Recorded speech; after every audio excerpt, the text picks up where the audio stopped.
अस्सलाम वालेकुम, नाज़िम मलिक आपके साथ सलाम पाकिस्तान में। और नाज़रीन, आज एक और दिन आपके साथ ये टाइम, ये मौका, कभी मौके को हाथ से नहीं जाने देना चाहिए। और मौका जो होता है ना, वो बहुत ही ज्यादा इंपॉर्टेंट होता है। कहते हैं ना कि कभी भी आपको कोई भी चीज, कोई भी अपॉर्चुनिटी मिल रही हो, उसको जरूर आपने जो है ना उस अपॉर्चुनिटी को पकड़ लेना है। अक्सर औकात लोग क्या करते हैं कि भूल जाते हैं यार कोई बात नहीं, ये जॉब आई है, कोई बात नहीं, दूसरी जॉब ले लेंगे।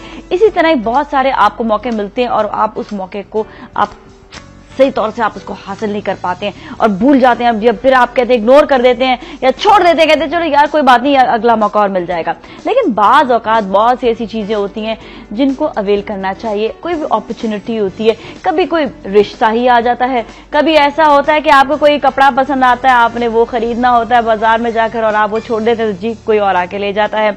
तो इसी तरह ये तो खैर बहुत छोटी सी बात है, कभी कभार जॉब की अपॉर्चुनिटीज आती हैं और लोग ये कहते हैं नहीं इससे बेहतर मिल जाएगा, अभी तो ये तो बहुत कम पैसे हैं इसमें, और उसी तरह टाइम जाया करते करते करते करते बहुत टाइम गुजर जाता है। तो कोशिश यही करनी चाहिए कि जब भी कोई मौका मिले, जब भी कोई अपॉर्चुनिटी मिले, बल्कि बाहर निकलें, ढूंढें अपॉर्चुनिटीज को, आप देखें, आप बाहर जाएं। और कभी भी ऐसा नहीं सोचना चाहिए कि आपको कोई भी अपॉर्चुनिटीज नहीं मिलेंगी, हमारे सामने कभी पर प्लेट में रखकर दे दी जाती है और हम उस चीज को इग्नोर करते हैं। खैर ये तो बात थी आपके लिए अपॉर्चुनिटीज की। दूसरी चीज ये, कभी मैं कहती हूँ तौबा, मैं एक वाहिद पाकिस्तानी हूँ क्या कि जो हर वक्त, वाहिद तो खैर नहीं होंगी, बहुत सारे ऐसे पाकिस्तानी और होंगे मेरी तरह जो आए दिन रस्ते में आते जाते लोगों को समझा रहे थे अल्लाह प्लीज थूक ना फेंकें, अपने मुल्क को साफ रखें। अक्सर औकात मेरा सड़कों पे मतलब मुझे ज्यादा शौक होता है कि गाड़ी जरा दूर पार्क करती हूँ और पैदल चल के जाती हूँ।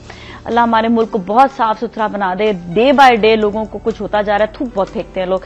प्लीज आप लोग थूक ना फेंका करें, आपको पता नहीं इस पर कितने जरासीम होते हैं। मैं इसलिए कह रही हूँ, कल मैं जाते जाते मेरे पाँव पे एकदम से ना थूक लगा, मुझे एकदम कुछ हुआ कि यार ये क्या है, अल्लाह माफ करे, मतलब घिन आने लग जाती है। लेकिन वो लोग जो थूक फेंक रहे होते हैं उनको घिन नहीं आती है। क्यों नहीं घिन आती है? अपने अंदर के इंसान को झांकें, अपने अंदर के इंसान को अच्छा करें, अपने अंदर के इंसान को आप जो है ना थोड़ा बेहतर बनाकर कि आप कम से कम ये चीजें ना करें। और सफाई का ख्याल रखें। सड़कें डे बाय डे जो भी सड़कों को साफ कर रहे होते हैं लोग, इतनी मिट्टी पड़ी हुई है, इतना कचरा सड़कों पर है आजकल, मुझे समझ नहीं आजकल क्या हो गया। मतलब इतनी गंदगी मैंने जिंदगी में कभी नहीं देखी थी जितनी आजकल मैं कराची में देख रही हूँ। कराची में रहती हूँ तो मुझे पता है यहाँ पर, मतलब यहाँ तक के आप सदर का एरिया देख लें। कल तो मैंने बहुत ट्रैवलिंग की थी, इसलिए मुझे एक चप्पा जो है कल मैंने देखा, मैंने ओ माय गॉड ये हो क्या गया। और मैं सोच रही थी कि ये हो क्या गया लोगों को। तो खैर हर जगह पर जहां पर भी जाएं कचरा लोग फेंक रहे होते हैं और थूक फेंक रहे होते हैं, तो प्लीज ये ना फेंकें, अपने मुल्क को साफ रखें। मेरा यहाँ पे फर्ज है आप लोगों को समझाना। और जो लोग फेंक रहे होते हैं मैं तो वहीं पर ही उनको पकड़ती हूँ और कहती हूँ भाई साहब क्यों फेंका थूक, आपको पता नहीं इसमें करोड़ों जरासीम है। और मेरा भी गला आजकल बहुत खराब हुआ है, अगेन ये दूसरे महीने में फिर जो है गला खराब हो गया। और ये सिर्फ इसी वजह से कि जो लोग थूक फेंकते हैं उनके अंदर खुद बलगम जमा हुआ होता है, वो जब बाहर निकाल देते हैं, जब वो फेंक देते हैं तो वही जरासीम जो है वो निकल कर आप देखें, आप में से कोई भी अगर देखे किसी को थूक फेंकते तो आपकी ये जिम्मेदारी कि आप उसे मना करें कि आइंदा थूक आप ना फेंकिएगा। आई होप गवर्नमेंट इस पे कोई ना कोई इस पे जो है ना कोई फाइन लगाए थूक फेंकने पर भी, ताकि फौरन से अगर किसी को थूक फेंकते हुए पकड़ें तो उसको आप उससे फाइन ले। कम से कम इस पे तो 5000 फाइन होनी चाहिए, क्योंकि हमारे जो गले खराब होने के बाद जो इस पे दवाइयों पे खर्चे आते हैं ना, वो रोज के रोज ऊपर के ऊपर चढ़ते चले जा रहे हैं। एवरीडे बीमारी बढ़ती चली जा रही है। सिर्फ इसी वजह से आप देखें बाहर के मुल्क में आप 100 मरतबा जाएं कहीं पर, आप कभी बीमार नहीं होते, क्योंकि वहां पर कोई गंदगी होती नहीं है। और जो लोग इस वक्त देख रहे हैं, आपकी बहुत सारी जिम्मेदारी है। अब भी आपने अगर इस जिम्मेदारी को नहीं पकड़ा तो आप डे बाय डे और बीमार हो जाएंगे। मैंने पकड़ ली है जिम्मेदारी, मैं तो समझाने का ठेका लिया हुआ है, मैं तो जाके समझा देती हूँ।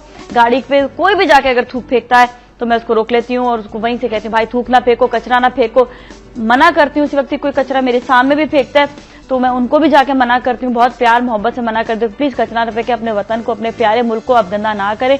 ये लोगों को क्या होता जा रहा है मुझे समझ नहीं आ रहा। अगर मैं बहुत पीछे की तरफ जाऊं तो मैं ये देखती थी, आप कभी इंटरनेट पे जाएं, आप कराची की जरा शक्ल देखें तो आपको एक डिफरेंट ही शक्ल, अगर पूरे पाकिस्तान में आप देखेंगे तो एक डिफरेंट ही एक शक्ल नजर है, साफ सुथरा खूबसूरत पाकिस्तान। तो उसको दोबारा से खूबसूरत बनाएं, जिस तरह से रह रहे उसी तरह से ना रहें। कई जगहों पे ये भी देखा गया कि बिल्डिंग्स जो बनी हुई हैं वो खस्ता हालत की, खराब होती चली जा रही हैं, लेकिन सब मिलजुल कर उन बिल्डिंग्स को पेंट नहीं कराते हैं। अब एक शख्स का काम तो नहीं है कि वो किसी अपने अपार्टमेंट के बाहर ही पेंट करा ले, आप सबका ये काम है कि अपनी बिल्डिंग्स को भी खूबसूरत करें, रेनोवेशन कराते रहें। जब आप कुछ भी अर्न कर रहे होते हैं ना, एक बात याद है कि अर्न करने के साथ साथ कुछ ना कुछ अमाउंट जो होता है ना, साथ में रेनोवेशन के लिए, मेंटेनेंस के लिए आपने साइड पे रखना है कि एक दिन तो बिल्डिंग टूटेगी, तो उसके लिए आपको जो खर्चा करना है, एक दिन तो इंसान भी टूट रहा है, मतलब खत्म होना है, तो उसके लिए भी इंसान थोड़ा सा बचा के रखता है अपने लिए पैसे। तो वो वाली चीज आपने रखनी है कि अपने लिए आपने जो है थोड़ा बहुत अमाउंट बचा के रखना है, और इसके साथ साथ आपने अमाउंट बचाना है अपने मेंटेनेंस के लिए भी। जो आप जिस घर में रह रहे हैं या जिस इलाके में रह रहे हैं, उस पूरी जगह को मेंटेन करने के लिए आप सब जो है मिलकर इकट्ठे करें पैसे, और अपने जो आपकी बिल्डिंग्स वो सीधा होती जा रही हैं, खराब हो रही हैं, या जिस जगह पर आप रहे, अब आप ये ना कहिएगा कि जी हमारे पास पैसे नहीं है, क्योंकि सबके पास गुटखा, पान, छालिया और सिगरेट्स और बेकार की चीजों के लिए बहुत सारे पैसे होते हैं। और अगर आप उन पैसों को जो है इस्तेमाल करें किसी प्रोडक्टिव काम में, तो आप ये देखें कि आपका इलाका, आपकी जगह खूबसूरत देंगे। और खूबसूरती के लिए एक और चीज ये भी है कि अगर आपको ऐसे लगता है कि बहुत ज्यादा कोई गंदगी जहां पर बहुत ज्यादा फैल रही है, तो उन एरियाज में जहां पर वो नहीं है पौधे या दरख्त वगैरह, तो कोशिश करें कि आप दरख्त वहां पर उगाना शुरू कर दें। बेस्ट दरख्त ये है कि हम नीम का दरख्त आराम से उग जाएगा, थोड़ा मजबूत भी होता है, ताकतवर भी होता है, तो उसको उगाने में आपको कोई प्रॉब्लम, इसकी आप कहीं से भी कोई टहनी ले लें या कहीं से भी आप जो है उसका जो है आप किसी से भी बोले, दरख्त लगे हुए होते हैं, तो उसका आप खाद में डालकर उसको आप पहले गमले में उसको बना लें, उसके बाद फिर आप उसे जमीन पर जब डालेंगे तो एक अच्छा पौधा निकलकर सामने आ जाएगा। तो इस तरह यह है कि आपका एनवायरमेंट भी अच्छा होगा। नीम के दरख्त में सबसे ज्यादा खास बात यह कि वो जितनी भी जहरीले मवाद हैं उनको वो जो है आपके इर्द गिर्द जो है उसको वो अपने अंदर वो ले लेता है, और आपको अच्छी अच्छी हवा देता है, अच्छी अच्छी ऑक्सीजन देता है। और आप ये देखें जितनी भी टॉक्सिकेशन होती है, जहरीले मवाद हैं, वो नीम के दरख्त के जरिए खत्म हो जाते हैं। तो ज्यादा से ज्यादा नीम के दरख्त लगाएं।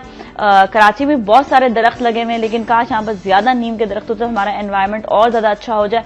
तो जो भी लोग इस वक्त दरख्त लगाने की कोशिश ये करें कि नीम के दरख्त लगाएं। नीम के दरख्त ये कि एक तो खूबसूरत से फलते फूलते भी हैं, बड़े भी होते हैं, और दूसरा ये कि उनमें जो आपको खास बात बताई कि वो भी उनमें खास बात है। वैसे भी नीम के आपको पता है, बड़ा एक और अच्छी चीज भी है कि कभी कभी अगर आप नीम के पत्तों की धुई भी घर पे दें तो मच्छर वगैरह जो होते हैं वो भी खत्म हो जाते हैं। तो आप ये देखिए काफी सारी ऐसी चीजें हैं जो नीम के दरख्त से जो है आपको मिलेगी। आप यहाँ तक कि आप देखें वो जो मसवाक होता है वो भी नीम के दरख्त का होता है, दांत शांत भी बड़े ज्यादा साफ हो जाते हैं। तो बहुत सी ऐसी चीजें हैं जो आप अगर आपको पता चलें तो आप उनको जरूर आजमाएं, उनको आप जरूर अपनी जिंदगी में शामिल करें और लोगों तक भी पहुंचाएं वो बात।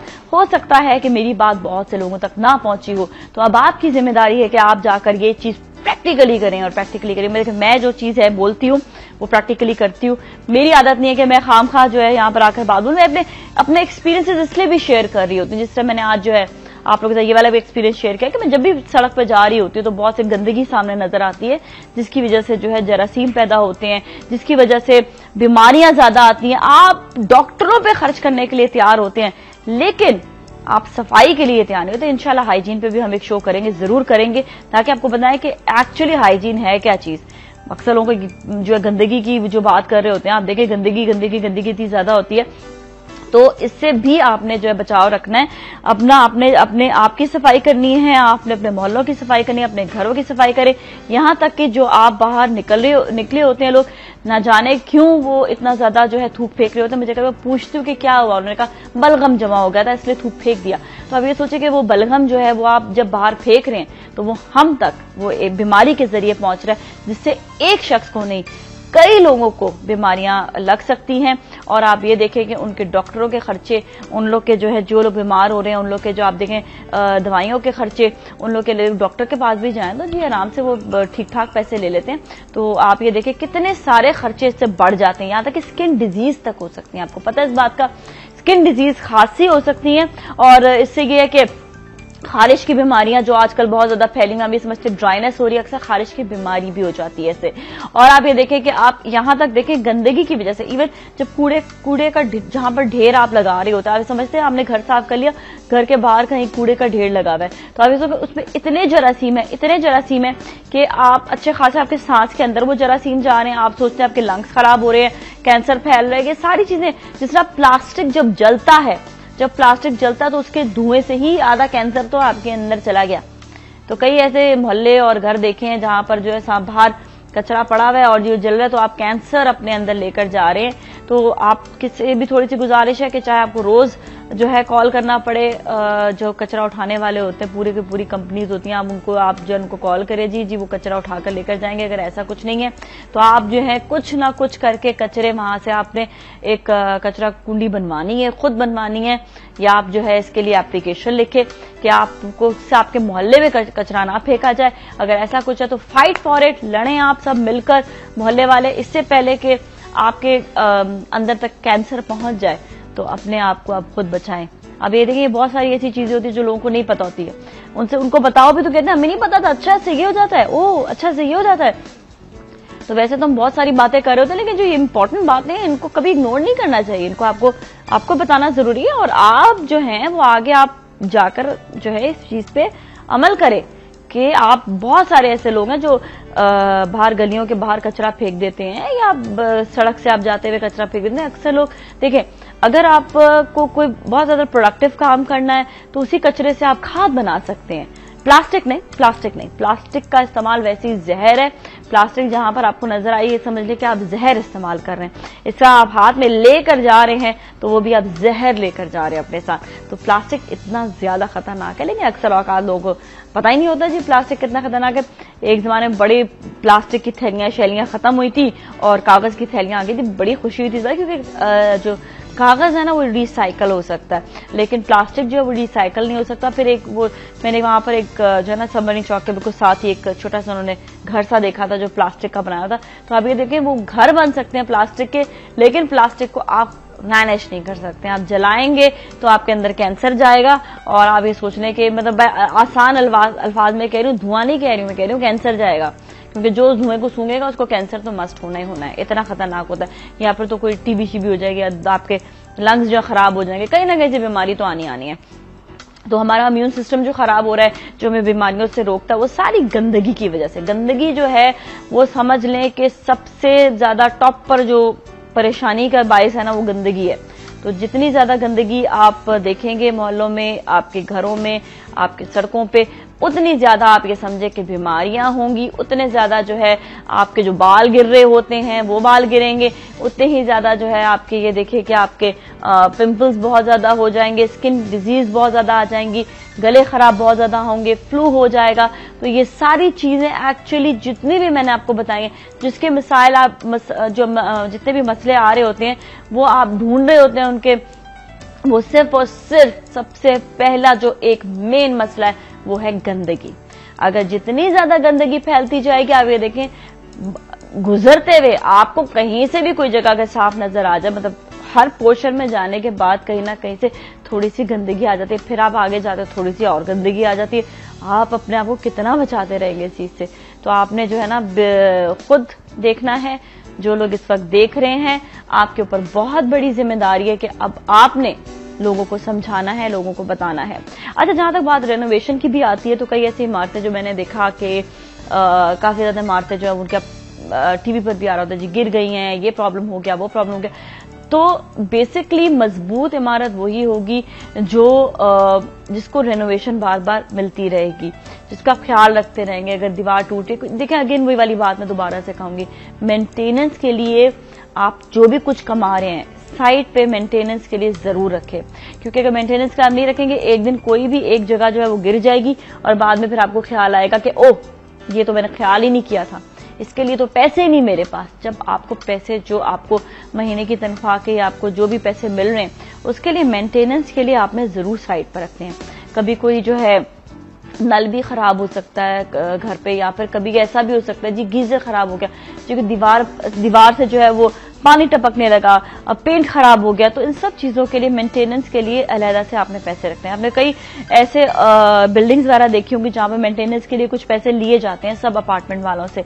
वो इसलिए लेते ताकि उस बिल्डिंग को जो है साफ रखा जाए, उसकी सफाई का ख्याल रखें, पेंट कराते रहें, और साथ ही कहीं पर भी कोई भी चीज जो है टूट रही है उसको ठीक कराएं। तो ये चीजें जो हैं ये आपके अपने लिए, आपके अपने मोहल्ले के लिए, आपके अपने जो है एरियाज के लिए बहुत अच्छा है। तो इसी तरह आप जो है अपनी लाइफ में आप और अच्छी चीजें ला सकते हैं। और अभी आप अपना बहुत ख्याल रखें, अभी हम आपके साथ ही रहेंगे, और बड़ा आप लोग बड़ा ख्याल, हमारा दिल होता है कि आपका बहुत ख्याल रखा जाए। तो आपने भी अपना ख्याल खुद रखना है। चलिए यहीं पर ब्रेक लेंगे, ब्रेक के बाद आपका ख्याल रखने के लिए खुर्रम बशीर भी होंगे हमारे साथ ही रहें। सलाम पाकिस्तान।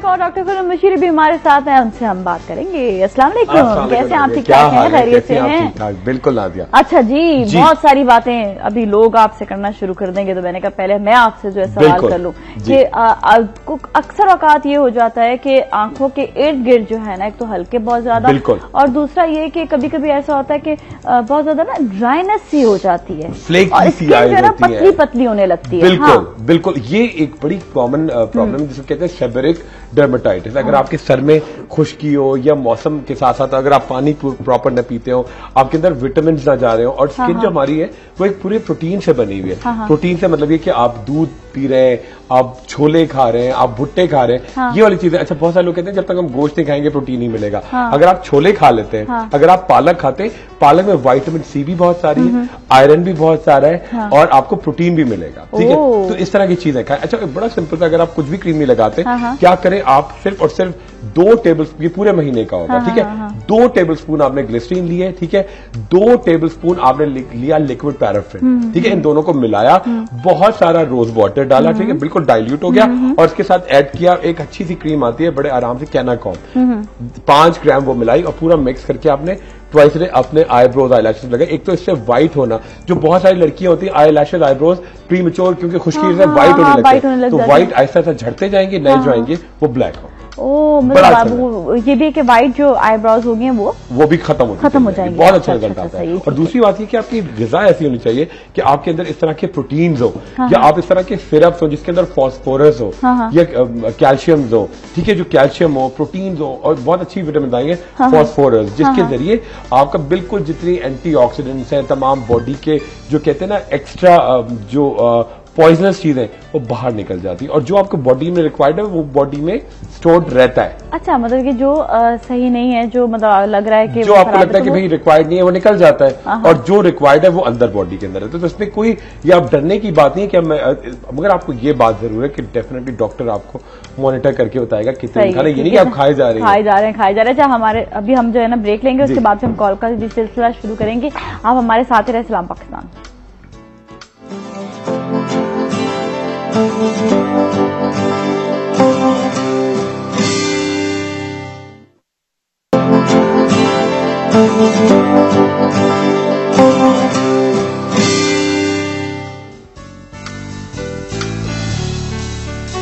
Welcome back. और आज हम बात कर रहे हैं, बहुत सारी बातें कर रहे हैं। मैंने तो खैर अभी पूछा था इनसे, जो सवाल था वही कि स्किन जो है वो लाइट हो जाती है, तो उसके लिए क्या किया जाए, हल्की हो जाती है, ड्राइनेस हो जाती है, तो इन सब चीजों का हल जो है, वैसे भी शो से पहले मैं एक बात कर रही थी कि गंदगी को अगर दूर कर दिया जाए तो स्किन डिजीज भी दूर हो जाएंगी। बिल्कुल दूर हो जाएंगी। बिल्कुल यहाँ पर गंदगी इतनी ज्यादा बढ़ती जा रही है कि स्किन डिजीज, और हमें जो नजले, जुकाम, फ्लू, ये सब एलर्जी। पहली बात तो ये कि देखिए आप प्रॉपर सफाई रखें, ठीक है, कोशिश करें कि मौसम आया तो आप डेफिनेटली इन्फेक्शन फैल रहे हैं, बहुत ज्यादा हो रहे हैं, तो आप कोशिश करेंगे अगर इन्फेक्शन बहुत फैल रहा है तो आप अपना थोड़ा सा सफाई का ख्याल रखें, बहुत ठंडा पानी ना पिए, पानी बॉइल्ड भी है। अच्छा देखिए, उसके अलावा जो नजला जुकाम के अलावा आप पूरी, मैं स्किन केयर साथ साथ बताता जाता हूँ कि आप देखिए, ये बड़ा सिंपल सा एक मास्क है जिसके जरिए आप देखिए बहुत जल्दी आपका जितनी भी डेबरी है, जितना भी, देखिए एक तो ट्रीटमेंट होता है जो आपको डेफिनेटली डॉक्टर ही देंगे, जो दवाएं होती हैं, मगर बहुत सारी चीजें ऐसी हैं जो आपको प्रोलॉन्ग करती हैं, जो आप खुद घर में इस्तेमाल कर सकते हैं और आराम से अवेलेबल होती है। ठीक है, आपने क्या किया, 2 टेबलस्पून आपने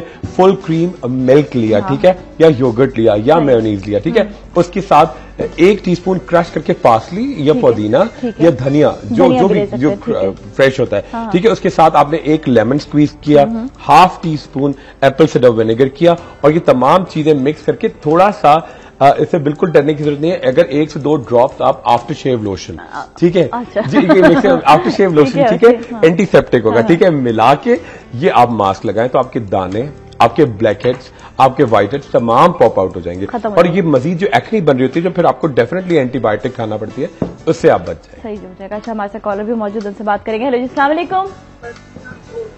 हेलो जी, अस्सलाम वालेकुम। हेलो, वालेकुम। वालेकुम अस्सलाम जी। हेलो, जी जी जी, हमारे साथ सना सायरा? मैं सना बोल रही हूँ। सना कहाँ से? कराची से। जी सना आपका सवाल। सलाम सना, क्या हाल है, कैसी हैं आप? का शुक्र है सर, आप कैसे हैं? बिल्कुल सना, आप कहाँ गायब है? अरे सर वो मेरी तबीयत खराब थी, इस वजह से मैं कल आ नहीं सकी। ओ सना, क्या हुआ है? बस वो फीवर और फ्लू बहुत ज्यादा है। अच्छा, आज मैं इसी पे बात कर रही थी यार, इतनी गंदगी आजकल हो गई है कि नजले। आप लोगों की आवाज बहुत कम आ रही है। अच्छा, अब सही आ रही है? अब क्लियर है? जी अब सही आ रही है। अब सही है, जोर से बोलेंगे, ठीक है? अच्छा, पहली बात ये कि आप जल्दी से फीवर खत्म करो, मैं बता रहा हूँ आपको चीजें, फिर जल्दी से आना है। भैया अपना केयर करना है, छोड़ दिया, एग्जाम तो हो रहे थे शायद सना के। जी अच्छा सर, मुझे आपसे ये पूछना था, कल अम्मी आपको दिखा कर आई थी ना, तो आपने उनको है ना एक क्रीम दी थी डायमेट एस। बिल्कुल दी थी जी, उससे है ना उनको है ना जो उनको इंटरनल एलर्जी है सारी, तो उनको एक्सटर्नल नहीं है, तो उनको इतनी ज्यादा वो नहीं, जो मैंने ये वाली क्रीम दी है उनको बॉडी के डिफरेंट पार्ट के लिए दी है। जो इंटरनल उनको एलर्जी है, जो इंटरनल उनका प्रॉब्लम है, उसके लिए मैंने साइड में लिखी है वेजी बैक्ट। अच्छा, ये नहीं लगानी वहाँ? नहीं, ये वहाँ के लिए नहीं है, मैंने अम्मी को बताया। इन्होंने मेरे ख्याल से अम्मी को गलती हो गई, इन्होंने वहाँ पे लगा दी। नहीं, मैंने अम्मी को लिख के दिया, मुझे इत्तेफाक से याद रहा। वो हाथ पैरों पे लगाने, क्योंकि आप जब नहीं आती हो तो अम्मी को समझ में नहीं आता। मैं चाहे लिख के दे दूं, अम्मी को बताना कि जो इंटरनल उनको इशू है उसके लिए मैंने लिखी है वेजी। लेकिन वो कह रही है कि आपने और क्रीम कोई और नहीं लिख के दी। पेपर उठाओ, अभी उठाओ, मेरे पास है। आप देखो बैक टर्न, आप मुझे ऑन एयर बताइए। नहीं, बैक टर्न करो, कोने में देखो एक ब्रैकेट बना के, मुझे अभी तक याद है, VAGI-BACT नजर? हाँ, ओके, नजर आया? जी, ये हो ही नहीं सकता, मुझे याद। वेजी बैक, अम्मी को जो दूसरा इशू था, जो एक ल्यूकेरिया था और वो सारा था, उसके लिए मैंने वो क्रीम दी है। मुझे अच्छी तरह याद है, इत्तेफाक से केस बिल्कुल। मैं नहीं आई थी, अम्मी को पेपर खुद पढ़ा करो ना, अम्मी के साथ आया जरूर करो। सर तो तबीयत बहुत खराब थी। कोई बात नहीं, चलो कोई ठीक है, चलो अब क्लियर हो गया। Thank you so much for calling, बहुत बहुत शुक्रिया। और ठीक है, कोई मसला वगैरह हो जाते हैं। नहीं, सना बहुत अच्छी है, बहुत क्लियर करते हैं, और अम्मी बहुत अच्छी है, बहुत सिंपल, बहुत प्यारी थी। तो वो जब तक अगर सना नहीं आती तो अम्मी का काम जो है ना वो थोड़ा सा गड़बड़ हो जाता है। अब आप समझ गए, ठीक है? चले ठीक है, समझ गए, कोई टेंशन वाली बात नहीं है, तो आपको बता भी दिए। अच्छा जी, हमारे साथ और कॉलर है, उनसे भी बात करेंगे। हेलो जी, अस्सलाम वालेकुम। अस्सलाम वालेकुम नाजिया, कैसी हैं हबीबा? ठीक ठाक हैं? वालेकुम, कैसी हैं आप? जी मैं हबीबा बोल रही हूँ। जी हबीबा लाहौर से बात कर रही हैं। ठीक ठाक, अल्हम्दुलिल्लाह, बिल्कुल ठीक ठाक। जी हबीबा, सवाल? जी हबीबा, क्या टेंशन? 3 सवाल है जी, बोलिए। दो सवाल करो यार, 3 दिन ना। 10 वाली लेनी है कि 20 वाली लेनी है? ये एक, अगर कैल्शियम ज्यादा हो जाए तो उसका क्या वो होना चाहिए, उसके लिए क्या करना चाहिए?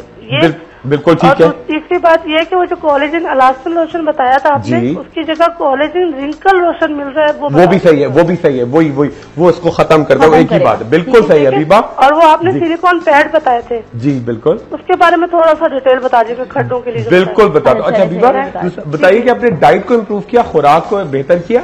हाँ जी बिल्कुल, खुराक को मैंने अच्छा किया, लेकिन ना मेरा वजन 18 kg कम हुआ। वेरी गुड, बहुत अच्छा करा रहे, वाह, बहुत वेरी गुड। क्या टोटका किया हमें भी? वो मैंने इसको बताया 20 mg वाली। देखो सारी क्या टोटका किया जी। वो अब स्टक हो गया। अच्छा, अब मैं चेंज करता हूँ दवाई, ठीक है? जो स्टक हो गया वजन, उसका बता दीजिए। नहीं, मैं अब चेंज करता हूँ, ठीक है? चले सही, thank you so much for calling, बहुत बहुत शुक्रिया जी। अच्छा, अभी बड़ी मैंने इसको बड़ी चीजें, इसको पूरा एक तो ड्रिंक बताया था साथ में, ठीक है? एक मैंने बताई थी मेप्राजोल, ठीक है, 20 mg की थी। अब वो तकरीबन 2 मंथ तकरीबन हबीबा को हो गए, और वो बड़ा अच्छा, मगर साथ एक्सरसाइज भी की है और सारा मेहनत भी की है, तो अब डेफिनेटली उसको रोक दें हबीबा। 1 मंथ कुछ भी नहीं लेंगी, 1 मंथ कुछ भी नहीं लेंगी, फिर एक टैबलेट स्टार्ट करेंगे ईसोमेप्राजोल, वो 20 mg की, क्योंकि वो भी 2 मंथ्स खानी है, ठीक है? साथ एक्सरसाइज और जो ड्रिंक्स मैंने आपको बताए थे वो कंटिन्यू करें। अच्छा, दूसरी बात, कोलेजन इलास्टिन लोशन, अगर कोलेजन इलास्टिन नहीं है तो कोलेजन वो जो दूसरा है उसके अंदर एंटी एजिंग भी होता है, वो इस्तेमाल कर सकती हैं। और सिलिकॉन पैड्स बड़े सिंपल से लाहौर में आपको हर जगह मिलेंगे, आप जाएं उनसे कहें कि मुझे सिलिकॉन पैड्स दे दें, ठीक है? वो आपको 3000 के पैड्स मिलते हैं और पूरा महीना चलते हैं, ठीक है? आपने क्या किया, कोलेजन इलास्टिन लोशन लगाया, ठीक है, या सिल्वर नाइट्रेट क्रीम लगाई एक्नी के खड्डों के लिए, चिकन पॉक्स के मार्क्स के लिए, या अगर आपके कोई कट लड़कियों के चेहरे पे पड़ जाता है, ये चोट लग जाती है बचपन में, साइकिल से गिर गई तो वो क्रीम लगा के ऊपर से सिलिकॉन पैड लगाया आपने, ठीक है, तो बहुत जल्दी आपका हीलिंग प्रोसीजर स्टार्ट हो जाएगा। ओके, चले सही है, थैंक यू सो मच। और अभी हमारे साथ एक और कॉलर से बात करेंगे। अस्सलाम वालेकुम। अस्सलाम वालेकुम। वालेकुम सलाम। आलिया बात कर रही हूँ कराची से। जी आलिया, सवाल क्या होगी? सवाल। अस्सलाम वालेकुम डॉक्टर साहब। जी अस्सलाम वालेकुम, कैसी हैं आप? जी अल्हम्दुलिल्लाह बिल्कुल ठीक ठाक। मैंने आपसे एक क्वेश्चन करना था कि जो हमारी स्किन जो है थोड़ी सी चेहरे की जैसे लूज फील होता है ना, जैसे आपके चीक्स के पास से थोड़ी सी लूज हो रही है, तो क्या इसका फेस अपलिफ्ट कोई ऐसा होमली या आप कोई ऐसी हमें लिखा सकते हैं? और आप काइंडली प्लीज आहिस्ता से बताइएगा, मैं फोन बंद करूँ। मैं बिल्कुल। अच्छा मैं सालिया, मुझे 2 बात बताइएगा कि आपने कोई डाइटिंग वाइटिंग तो नहीं की? नहीं, मैंने कभी भी नहीं की। अच्छा ठीक है। और बहुत ज्यादा मुस्कुराना बहुत अच्छी बात है, मगर बहुत ज्यादा एक्सप्रेशन तो नहीं चेंज होते? नहीं, बिल्कुल भी नहीं ऐसा। ठीक है, मैं बिल्कुल आपको ठीक है, अभी बता दें। Thank you so much for calling, बहुत बहुत शुक्रिया। हाँ ठीक है। अच्छा देखिए, जो कह रही है कि जी थोड़ा फेस लिफ्ट, एक तो बहुत माइल्ड से लिफ्ट होते हैं जो कि थोड़ा सा आपको देखिए, एक तो अगर मैं बिल्कुल इंजेक्शन को नहीं कह रहा मैं, एक बड़ा प्रोसीजर होता है मैकेनिकल तरीके से। ये देखिए जो ऑक्सीजन थेरेपी का एक वेरिएंट है, जिससे आपकी स्किन लिफ्ट भी होती चली जाती है, ठीक है। वो उसपे क्या होता है कि आपको एक डेफिनेटली एक इलेक्ट्रिक करंट आपके पूरे चेहरे पे लगाते हैं, जैसे क्रीम्स के साथ साथ जो एब्जॉर्ब होता है उससे आपके ब्लड का फ्लो बढ़ता है, ठीक है। साथ में एक टैबलेट दी जाती है जिससे कि जैसे लॉफ्टल होती है, ठीक है, उससे बहुत ज्यादा सर्कुलेशन आपका खून का बढ़ता है, तो जितने भी आपके रिंकल्स हैं, आपकी नेजो, लड़कियों के ये बड़ा जल्दी पता नहीं, बहुत सारी सोचती है ये नेजो लेबियल फोल्ड, ये बहुत प्रोमिनेंट, हंसती बहुत है या डाइटिंग बहुत करती है ना, तो या एकदम से दुबली या एकदम से मोटी होती है, तो ये लड़कियों के बहुत, ये नहीं कि एजिंग हो, इनके बहुत ज्यादा हो जाता है, ठीक है उसके। अच्छा, तो वो कह रही है कि जी मुझे कोई इस तरह का बता दें जो होम का हो, ठीक है। अच्छा, होम के लिए बड़ा सिंपल सा मैं एक बड़ा अच्छा बता रहा हूँ। देखिए क्या करना है आपको, शुगर केन, एक पूरे प्याले, एक छोटे प्याले में शुगर केन एक्सट्रैक्ट, गन्ने का जूस लेंगे, ठीक है। तो उसके अंदर आप 2 टीस्पून मिल्क पाउडर डालें, ठीक है, या मिल्क पाउडर नहीं तो आप थोड़ा सा महंगा ले लेंगी, लैक्टिक एसिड ले लेंगे, ठीक है। उसके साथ 2 से 3 स्ट्रॉबेरीज या रेड ग्रेप्स का जूस डालेंगे, 2 से 3 टेबल स्पून, ठीक है। ये अच्छी तरह से आप बॉईल करेंगे। बॉईल करने के साथ साथ आप विटामिन ए क्रीम तकरीबन 1 उंगली जितनी पूरी, ठीक है, एक जो पूरे बोल में, एक पूरे प्याले में आप ये इस्तेमाल करेंगे। वैसे आप बिल्कुल मटर के दाने जितनी करते हैं, मिक्स किया आपने, बना के रख दिया, और आप रोजाना रात को सोते हुए लगा के सोएं। और इसके ऊपर से आप या तो मीठे बादाम का तेल या बेबी ऑयल, ठीक है, या कोई और मॉइस्चराइजिंग लोशन लगा लें। तो जिसको एक्नी नहीं है, अगर एक्नी है तो फिर आप ये नहीं लगाएं, तो आप बहुत जल्दी आपकी लिफ्टिंग शुरू हो जाएगी, बहुत जल्दी आपकी लिफ्टिंग और ड्राइनेस को वो कॉम्बैट करेगा। और ऐसे हमारे साथ एक और कॉलर भी, उनसे भी बात करेंगे। हेलो जी, अस्सलाम वालेकुम। वालेकुम अस्सलाम। नाज़िया लाहौर से रुखसाना बात कर रही हूँ। जी, कैसी हैं आप? ठीक ठाक? मैं बिल्कुल ठीक हूँ। हाँ, बड़ी मुश्किल से कॉल मिलने लग गई। अब बस क्या करें, आपको तो मालूम है ना, माशाल्लाह से हमारी दोस्तें इतनी ज्यादा बढ़ गई हैं कि अब तो कॉल मिलना मुश्किल हो जाता है। जी, और नाज़िया, डॉक्टर साहब से ये पूछना था कि अम्मी के ना जोड़ों में दर्द होता है, तो किसी ने मुझे ये बताया था कि दही और खीरा ना जोड़ों के दर्द में नुकसान करता है, तो आप मुझे ये कंफर्म करना है वाकई ये नुकसान करता है या नहीं? नहीं, बिल्कुल नहीं करता मैं, बिल्कुल। दही तो बड़ा अच्छा है और खीरा भी बड़ी अच्छी चीज है जोड़ों के दर्द के लिए, मगर मैं अम्मी को बड़ी अच्छी चीज बता रहा हूँ, जोड़ों के दर्द के लिए बड़ा जबरदस्त चीज बता रहा हूँ जो आपको आराम से लाहौर से मिलेगी, मगर ये बिल्कुल नुकसान नहीं करता। चले सही है, thank you so much for calling, बहुत बहुत शुक्रिया आपकी कॉल का। जी। अच्छा, एक तो अम्मी को जो कह रही है, रुखसाना कह रही है कि जोड़ों का दर्द हो रहा है, बहुत सिंपल सा। देखिए, अगर जोड़ों का दर्द हो रहा है तो खीरा या दही ये तो आपको बड़ा फायदा देता है, दूध दही ये तो कैल्शियम वाली चीज है, ठीक है। उसके अलावा एक बड़ा सिंपल सा क्या करना है कि आपको एक टैबलेट आएगी 50 मिलीग्राम की, सुबह शाम खाना, डिक्लोफेनिक सोडियम। डिक्लोफेनिक सोडियम ये सॉल्ट है, किसी भी कंपनी की ले लें, अच्छी होती है, बहुत सस्ती। सुबह शाम ये बिल्कुल मेरा ख्याल है कि इसको पीस के अम्मी को दूध में या दही में मिला के ये रोजाना दें सुबह शाम, ठीक है। अच्छा, एक बड़ा सिंपल आता है, क्या करें, बिच्छू बूटी का सूप, ठीक है, तकरीबन बहुत आराम से लाहौर में आराम से मिले, बिच्छू बूटी होती है। आपने क्या किया, तकरीबन 100 ग्राम आपने बिच्छू बूटी लिया, पूरे हफ्ते में अगर आप 3 दफा पी लें तो बहुत है। 100 ग्राम आपने दूध लिया, ठीक है, थोड़ा सा उसके अंदर पुदीना डाला, पानी में मिक्स किया, थोड़ा सा आपने मुर्ग की यखनी या क्यूब्स आपने डाल दी, ठीक है, वो डाला तकरीबन 1 बड़ा प्याला भरकर, और साथ में आपने ऐड किया नमक, ब्लैक पेपर, हस्बे जायका, ठीक है, मिलाकर आपने खूब पकाया, अच्छा सा मिक्सचर बन गया। ये रोजाना पिए या हफ्ते में 3 दिन पिए तो आपके जोड़ों का दर्द कम होगा। तीसरी चीज, खाने का चूना 10 ग्राम रिजॉल्व कर लें और सुबह शाम 1-1 टीस्पून पीते चले जाएं। आप देखें कितनी जल्दी आपकी हड्डियां और वो को बड़ा रिजल्ट देगा। अच्छा, ये काफी हद तक जो है ये बहुत बेहतर कर लेगा। जो दही की बात जहां तक है, ये तो दही में अगर ये कुछ चीज मिलाकर खाने लायक, अगर ये शहद वगैरह मिलाकर, शहद मिला के खा सकते हैं, इसबगोल की भूसी मिला के खा सकते हैं, तुख मलंगा मिला के खा सकते हैं। डायरेक्ट ना खाएं, थोड़ा सा उसको डाइल्यूट कर लें पानी में। अच्छा, एक बड़ी अच्छी चीज बता रहा हूँ कि देखिए जब आपकी जहाँ पेन है ना, तो उसके लिए बड़ा सिंपल सा, जैसे कराची में डिफरेंट होता है कि केले के पत्ते बड़े आराम से, वहाँ लाहौर में आपको शहतूत का बड़ा सीजन होता है, उसके पत्ते होते हैं ना, उसके पत्ते आपको लेने, ठीक है, पत्ते लें, ठीक है, उसको बिल्कुल मैश करके, जब मैश करते जाएं साथ में ग्लिसरीन मिलाएं, साथ में ज़ाइलो 8 क्रीम मिला के अच्छा मैश किया, और जहां जहां आपको दर्द है वहां आपने उनको अच्छी तरह से लपेट दिया या बांध दिया जोड़ों पे, तो उससे आपका दर्द बड़ा कम हो जाएगा, ठीक है। और सुबह शाम 1-1 टीस्पून कॉड लिवर ऑयल भी पिए, तो आपके जोड़ों का जो फ्लेक्सिबिलिटी है वो बहुत बढ़ जाएगी, बहुत ज्यादा बढ़ जाएगी। अच्छा, सही है। तो इसी तरह ही अब आपने देखना है कि क्या क्या चीजें आप इस्तेमाल करें, उनको आप लिख लिया करें ताकि एक डायरी बन जाए। और जब भी जरूरत हो तो आप, क्योंकि अक्सर औकात इतना याद नहीं रहता है, तो इस चीज का थोड़ा ख्याल रखना है। अच्छा, जहाँ पर बात होती है विटामिन डी की, बहुत ज्यादा कमी आजकल जो है वो दिखाई दे रही है कि खवातीन में बहुत जल्दी जो है, कहते हैं कि बचपन से अपनी खुराक को इतना अच्छा रखें कि आपको बड़े होकर जो है कमी ना महसूस हो। बिल्कुल। तो ये अच्छा, बहुत नासिया, बड़ा इंपॉर्टेंट से बाद में ऐड करूं कि जो ब्रीदिंग एक्सरसाइज कहलाती है ना, जो बहुत जैसे हमारी हर मजहब में है, ठीक है, जैसे कि हमारे यहाँ कि आप नमाज पढ़ें सुबह सवेरे सूरज निकलने के, उसकी एक लॉजिक है कि आप बिल्कुल जब बाहर जाके खूब एक हम नॉर्मल सांस लेते हैं, ठीक है, और जैसे अगर योगा होता है, ठीक है, या कोई और एक्सरसाइज होती है, जब आपके पूरी तरह मेडिटेशन होती है, ठीक है, जब जिस तरह एक मैं एग्जांपल आपको दे रहा हूं कि अगर जो कुर्बानी होती है, तो उसकी रिसर्च की गई है कि 10 में से 8 बकरे जो होते हैं उनके लंग्स अनहेल्दी होते हैं। वो तो एक जानवर है डेफिनेटली, क्योंकि इतना पोल्यूशन है, इंसान के पास बड़ा चांस है, तो ब्रीदिंग खुल के होनी चाहिए, ठीक है, उससे। और जब आप दिन में किसी भी एक टाइम पे सिवाय 10 से 2 को अवॉइड करें, सुबह सवेरे या शाम को 5-7 मिनट के लिए सीना खोलकर, आप अगर आपके पास टाइम है, सीना खोलकर सूरज की रोशनी आपकी बॉडी पे जानी चाहिए। इससे आपके विटामिन डी की कमी बहुत जल्दी पूरी जाती है। उसके अलावा एक टैबलेट आती है जो आप सिर्फ कैल्शियम की आप ना लिया करें, कैल्शियम प्लस विटामिन डी, क्योंकि विटामिन डी की इतनी हर दूसरी लड़की के अंदर, ये खवातीन के अंदर टेस्ट जरूर करा लें, टेस्ट जरूर कराएं, ठीक है, मगर बिल्कुल डरने की बात नहीं है, ये बड़ा कॉमन इशू है। अच्छा, सही। हमारे साथ एक और कॉलर से सॉरी ब्रेक लेंगे, ब्रेक के बाद 1 मिनट बाद आवाज आती है मुझे, तो अभी हम ब्रेक लेंगे, ब्रेक बाद फिर मिलेंगे, कहीं ना जाए।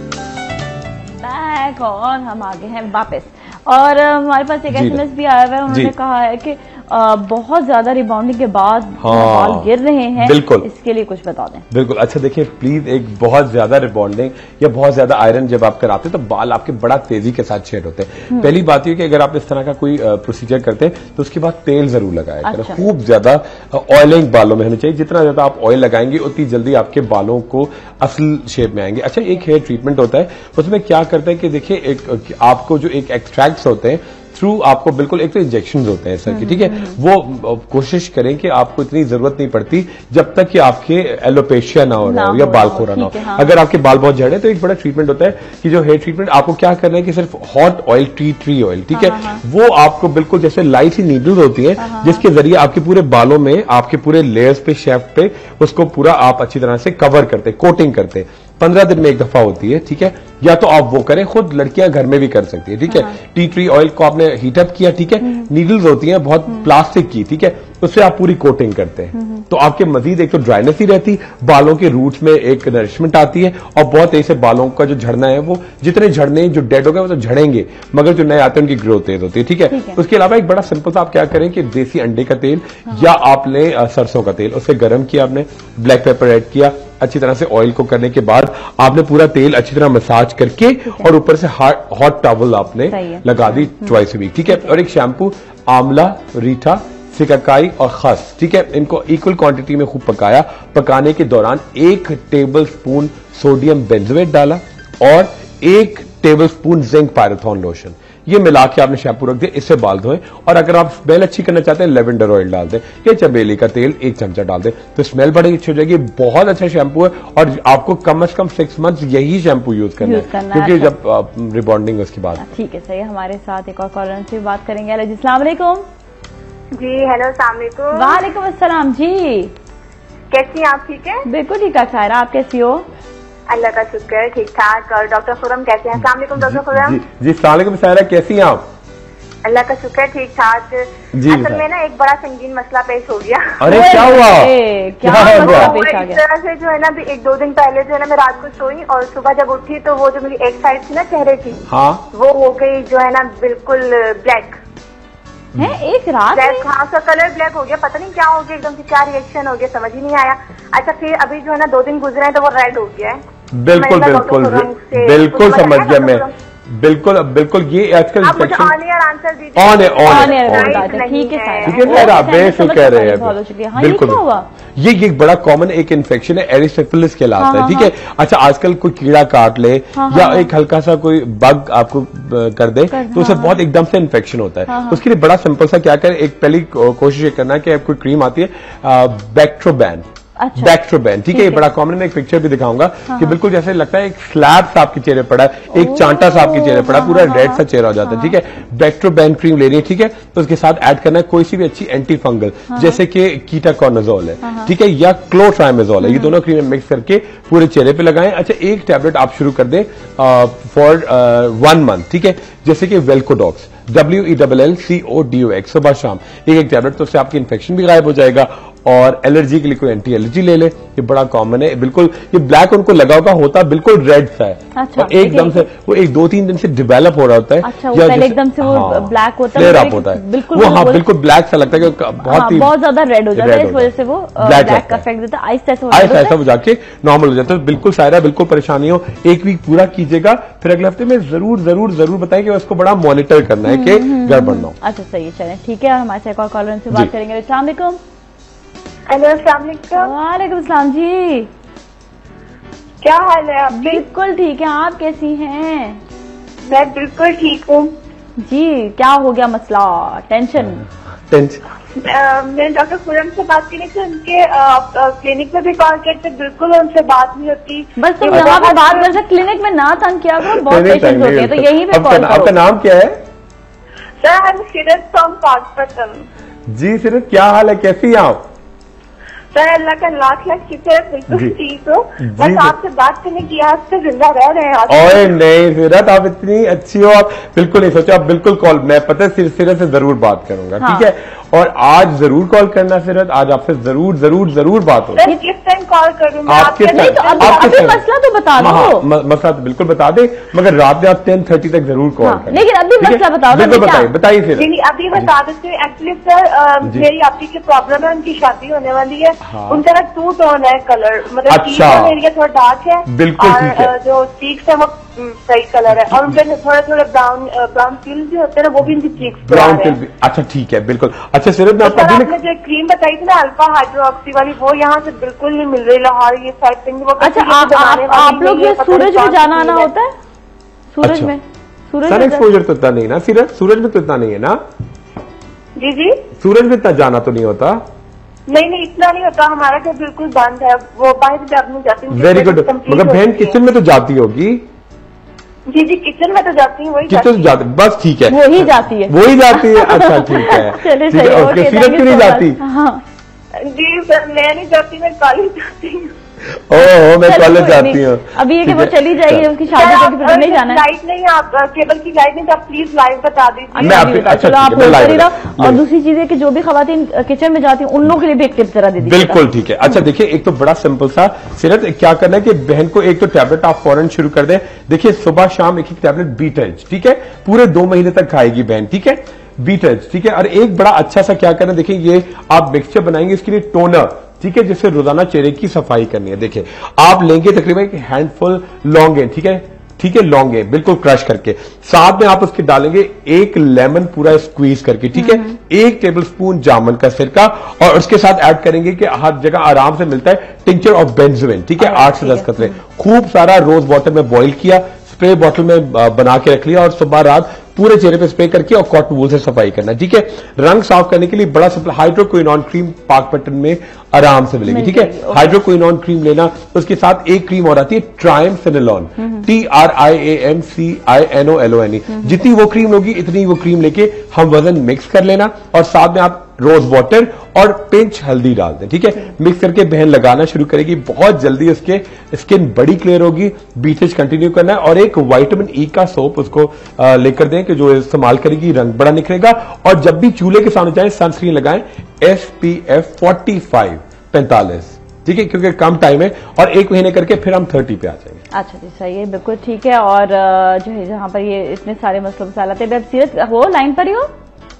अच्छा, अभी वो चले गए हैं, लेकिन ये कि चले ये बहुत सारे मसलों मसाइल जो आते हैं, अगर आपसे मिस भी हो जाए, स्किप भी हो जाए और आपको फौरन से जानना हो तो आप www.वक्तन्यूज.tv पर आप देख सकते हो। और जो है रिपीट प्रोग्राम भी रात को 12 बजे आएगा, आप उससे भी देख सकते हो कि कोई भी चीज अगर आपसे मिस हो जाए तो आप वो बता दें। अच्छा, जो आपने बताया कि ये जो स्किन होती है, स्पेशली जो आप जो किचन में खवातीन जाती है, उन लोग के बहुत ज्यादा मसलों मसाइल होते हैं, बहुत ज्यादा। अच्छा, ये एक जमाने में नहीं होता था, मतलब हमारे बड़े बुजुर्ग सब लोग हेल्दी होते थे, अब क्यों ना ज्यादा होने? अच्छा, एक तो इम्प्योरिटी बहुत है, फिर कॉस्मेटिक्स लड़कियां खूब यूज करती हैं खवातीन। अच्छा, एक बड़ा ट्रेंड है कि बहुत सारे मार्क्स होते हैं तो पट्टे से थोड़ा पसीना साफ करना, ठीक है, या फिर फंगल इन्फेक्शन डेवलप हो रहा है, ठीक है, 4 क्रीमें मिला के लगाना शुरू कर दी है, उससे एक बहुत जल्दी के लिए ज्यादा गोरा रंग करने की जो ज्यादा गोरा करने के चक्कर में आप ग्रेजुअली अगर आप एक सर्टन रंग अटेन करते हैं तो बड़ा अच्छा रहता है, ठीक है। मगर आप रातों रात करेंगे तो डेफिनेटली उसे जाके बड़ा किलिंग होता है। अच्छा, बाद ऐसी क्रीम होती है जो ना प्रोटेक्ट भी करती हैं आपको, वो फिर अलग किस्म की चीजें क्रीम्स होती हैं, लेकिन बाद जो बहुत जो सस्ती क्रीम्स होती है, मैं अब नाम नहीं लेना चाहती हूँ, उनमें जो है ना कई ऐसी चीजें होती हैं और जो स्पेशली 4 क्रीमों का जो उन्होंने बताया मिला, तो ये जो है ना स्किन को और ज्यादा और डैमेज करती है, ठीक है, उसकी लेयर खराब बिल्कुल आपको मतलब एक आप जो स्किन बिल्कुल आपकी शेलो मतलब बिल्कुल छिलका बन जाती है और इतने थोड़ी देर में इसमें जलन होने लगती है, आप मुंह धोए तो बड़ा खराब हो जाती है। उससे भी बड़ी बात होती है आपके चेहरे पे बाल आने लगते हैं, उससे बड़ी बात होती है आपकी स्किन बिल्कुल आगे चल के जैसे होता है कि बिल्कुल ब्लीड सी करे, खून सा आने लगता है उसके अंदर, तो कुछ करें इसको अवॉइड करें, ठीक है। अच्छा, दूसरी चीज है कि आप अपनी ग़िज़ा को बड़ा बैलेंस रखें जी, कोशिश करें कि जी देसी जो चीजें होती हैं उनका इस्तेमाल ज्यादा करें, जितना भी आप फार्म की चीजें होती हैं, चिकन वगैरह में कह रहा हूँ, वो मुश्किल होता है। एक छोटा सा फार्म अपने घर पे बना लेना चाहिए, जो खवातीन बहुत बोर हो रही होती हैं और ज्यादा टाइम जो है वो बहुत अच्छी बात है, छोटा सा फार्म बनाए और वहां पर आप चीजें खाना शुरू करें। आप ये देखें कि आपकी अपनी सेहत, बीमारियां और चीजें और स्पेशली मोटापा वो भी खत्म होगा। बिल्कुल, बहुत शुक्रिया नादिया, आपका बहुत बहुत शुक्रिया, नेक्स्ट वीक फिर आएंगे। भाई ये हो सकता है, वो तो मतलब मैं बता रही हूँ, अच्छा मुझे भेजने के लिए बिल्कुल सही है। चलिए यही बड़ी हम लेंगे ब्रेक और ब्रेक में फिर मिलेंगे, आप लोग कहीं ना जाएं।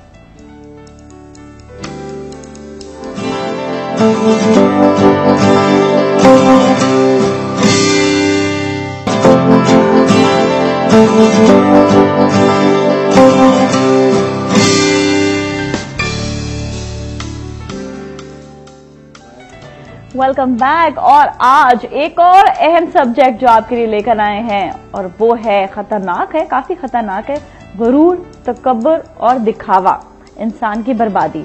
अब आप ये देखें, ये चीजें जो हैं कि हम सोचते हैं कि नहीं मैं तो नहीं गुरूर करता या करती, और बस ये बहुत सारी ऐसी चीजें आ जाती हैं, लेकिन कहां पर कौन सा एस्पेक्ट ऐसा है जो ये इंसान में नमूदार होता है और जिसकी वजह से प्रॉब्लम्स भी आती हैं और वही बर्बादी की तरफ हम चले जाते हैं।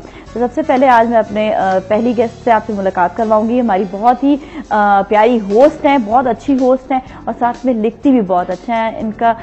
इनकी बात जो है वो आप तक आज पहुंचेगी एक डिफरेंट अंदाज में। हमारे साथ मौजूद हैं अमरीन हसीब अंबर। अस्सलाम वालेकुम, कैसे हैं आप? ठीक-ठाक खैरियत से हैं?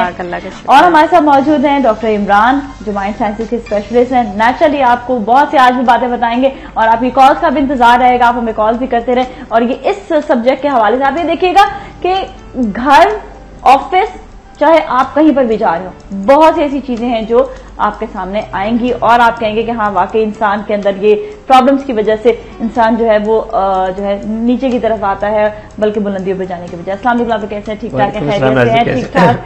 अच्छा, ये एक ऐसा सब्जेक्ट है जो चाहे वो घर के अंदर हो लोग, चाहे वो ऑफिस में हो, ऑफिस में भी इंसान जब तरक्की की तरफ जा रहा था तो गुरूर ऑटोमेटिकली आने लग जाता है।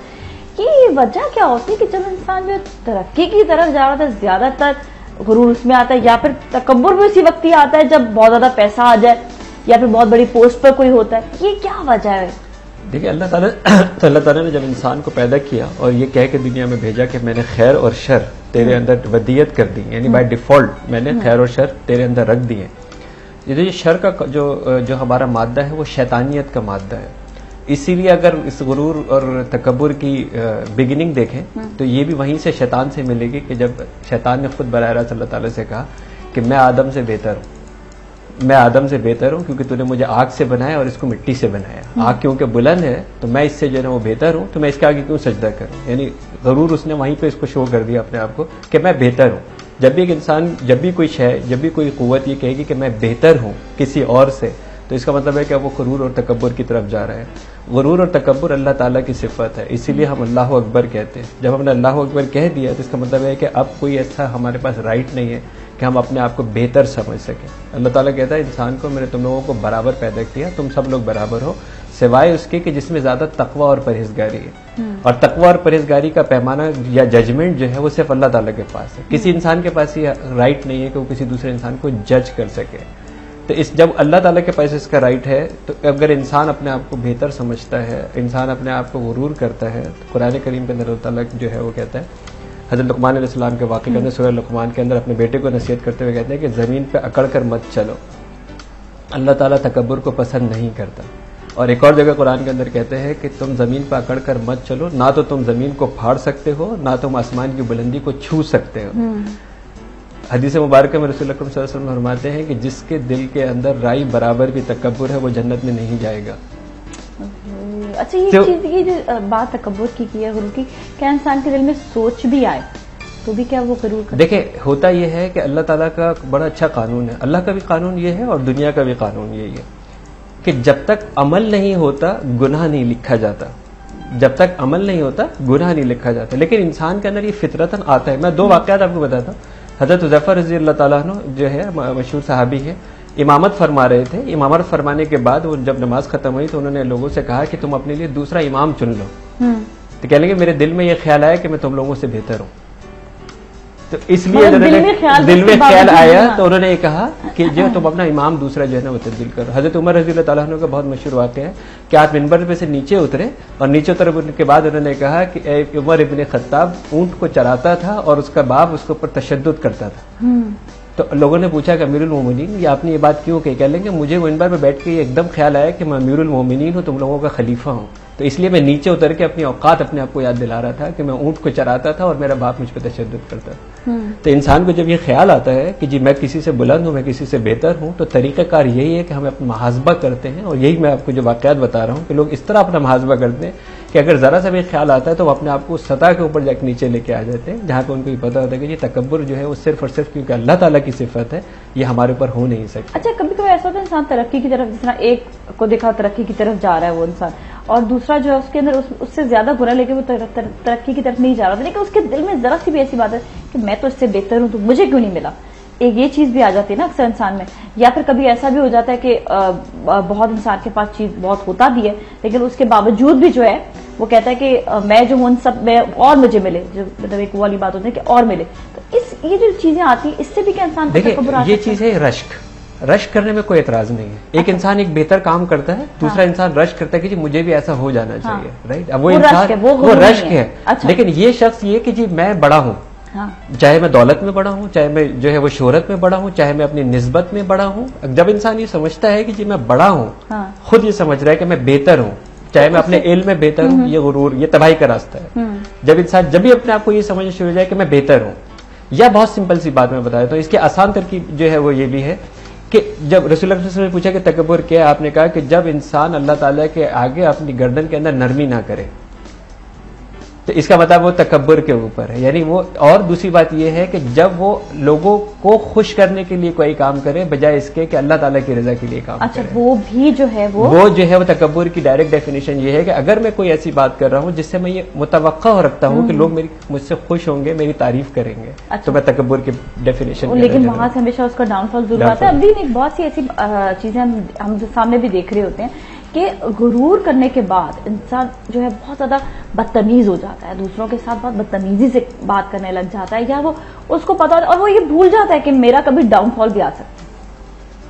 तो इस पे जरा कुछ बात करें। बिल्कुल डॉक्टर साहब जब बात कर रहे थे तो हम बड़ी तवज्जो से सुन रहे थे, बड़ा अच्छा लग रहा था कि इतनी इस्लामिक नॉलेज है और हम लोगों को होनी चाहिए।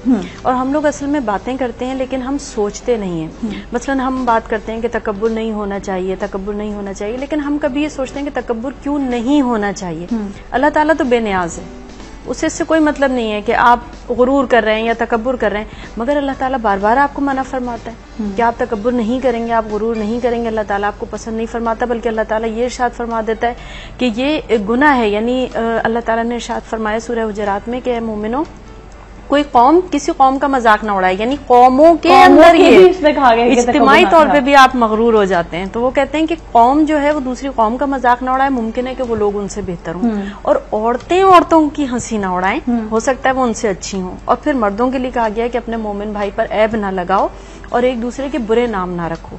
अगर ईमान लाने के बाद बुरा नाम रखा तो ये गुनाह है, और जो तौबा नहीं करते वो जुल्म करने वाले हैं।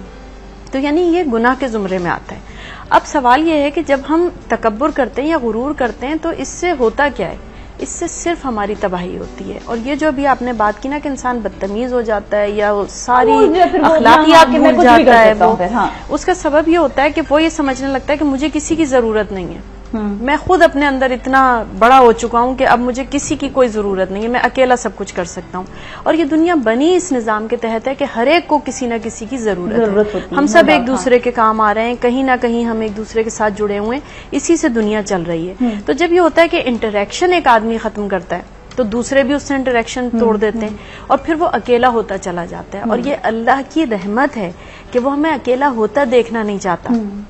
और जब हम गुरूर करते हैं तो हम हर बुराई करते हैं, हम शिर्क भी करते हैं, हम झूठ भी बोलते हैं। मिर्जा जाहिरदार बेग का किरदार हम सब ने पढ़ा हुआ है। वो आदमी तकब्बुर को बरकरार रखने के लिए एक मुनाफिकाना जिंदगी गुजारने लगा, झूठ बोलने लगा, तो फिर हम अपनी झूठी शान बरकरार रखने के लिए गुरूर या तकब्बुर करने लगता है तो एक झूठी जिंदगी गुजारने लग जाता है। बिल्कुल, और हर बुराई करता है, नमूद नुमाइश भी करेगा, वो झूठ भी बोलेगा, वो मुनाफिकत भी करेगा, वो लोगों का दिल भी दुखाएगा। अल्लाह ताला के फराइज में भी मुमकिन है कि वो इखलास से, क्योंकि इस्लाम की बुनियाद तो खुलूस पर है, इखलास होना चाहिए आपकी इबादत में।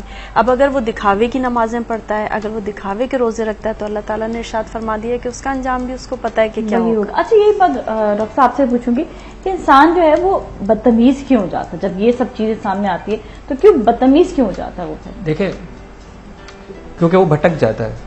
इमरी ने बहुत अच्छी जो है ना वो बात कही है, और बड़े जो है ना रेफरेंस, जब कौम की जैसे बात की तो कुरान करीम के अंदर हमें बताते हैं हज़रत हूद अलैहिस्सलाम की कौम आद, उसने भी वाज़ेह तौर पे कहा था कि हमसे ज्यादा ताकतवर कौन है। उसके बाद जब उन्होंने ये दावा किया कि हमसे ज्यादा ताकतवर कौन है, जब उस कौम ने जो है गुरूर किया तो उसका अंजाम क्या हुआ? यानी आज उसके आसार इबरत के लिए दुनिया के अंदर जो है ना वो मौजूद है। उस कौम को भी तबाही जो है वो दी यहाँ पे, और आखिरत के अंदर उसकी तबाही मौजूद है, निस्त नाबूद कर दिया उस पूरी जो है उस पूरी कौम को। रसूल सल्लल्लाहु अलैहि वसल्लम ने अपने आखिरी खुतबे के अंदर पूरी दुनिया का मंशूर जो है वो दे दिया, और उसके अंदर उन्होंने ये कह दिया कि किसी अरबी को किसी अजमी पर और किसी अजमी को किसी अरबी पर फौकियत नहीं है, किसी गोरे को किसी काले पर, किसी काले को किसी गोरे पर फौकियत नहीं है।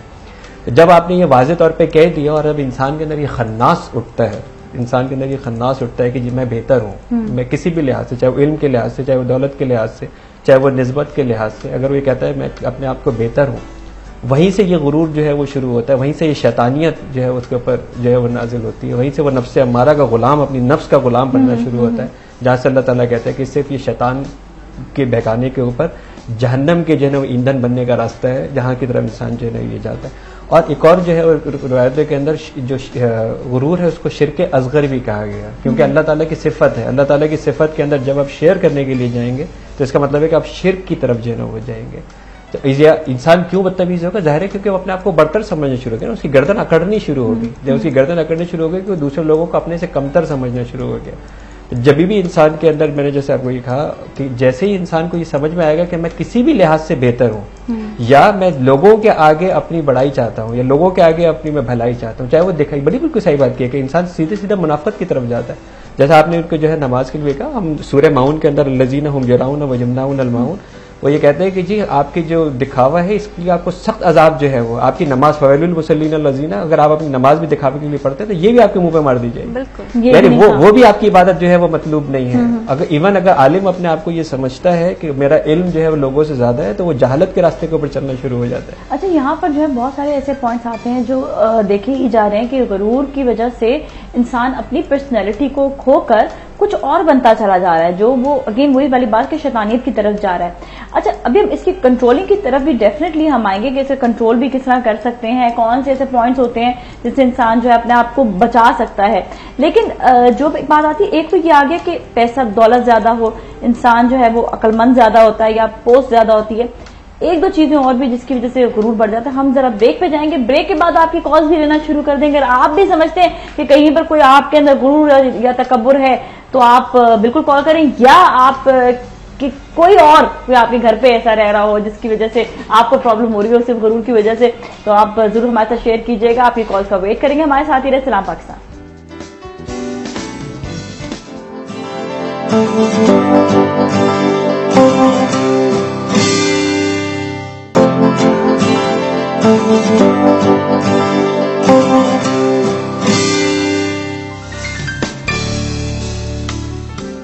खुशामदीद एक बार फिर नाज़रीन, और आज बात हो रही है गुरूर, तकब्बुर, दिखावा। और दिखावा भी आ जाता है यहाँ पर जहाँ पर जो है इंसान की बर्बादी शुरू हो जाती है। अच्छा, एक और चीज भी जो देखा जाए कि गुरूर इंसान को उस वक्त भी आ जाता है जब बहुत ज्यादा मशहूर होता है। जब लोग बहुत ज्यादा मशहूर हो जाते हैं उस वक्त भी गुरूर आता है, चाहे वो कोई पॉलिटिशियन ही क्यों ना हो जाए, चाहे वो टीवी मीडिया से क्यों ना कोई रिलेटेड हो जाए।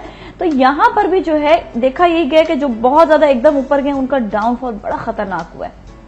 देखें, ये भी तारीख से हम लोग नहीं सीखते। जिस कौम ने हमारी तारीख के अंदर, चाहे वो यूनान की तारीख हो, चाहे वो तुर्कों की तारीख हो, चाहे वो सल्तनत बरतानिया जो पूरी दुनिया पे हुकूमत करती थी, जिनके यहाँ कभी सूरज गुरूब नहीं होता था, आज उनके यहाँ सूरज नहीं निकलता, इतनी सी टोटल सल्तनत रह गई है। इसी तरह रशिया जो है वो मौजूद है, जिन्होंने यूनाइटेड नेशंस के अंदर जो है वो जूता डेस्क के ऊपर बजाया था कि हम दुनिया को 7 मिनट में खत्म कर सकते हैं, हम इतनी बड़ी एटमी ताकत है।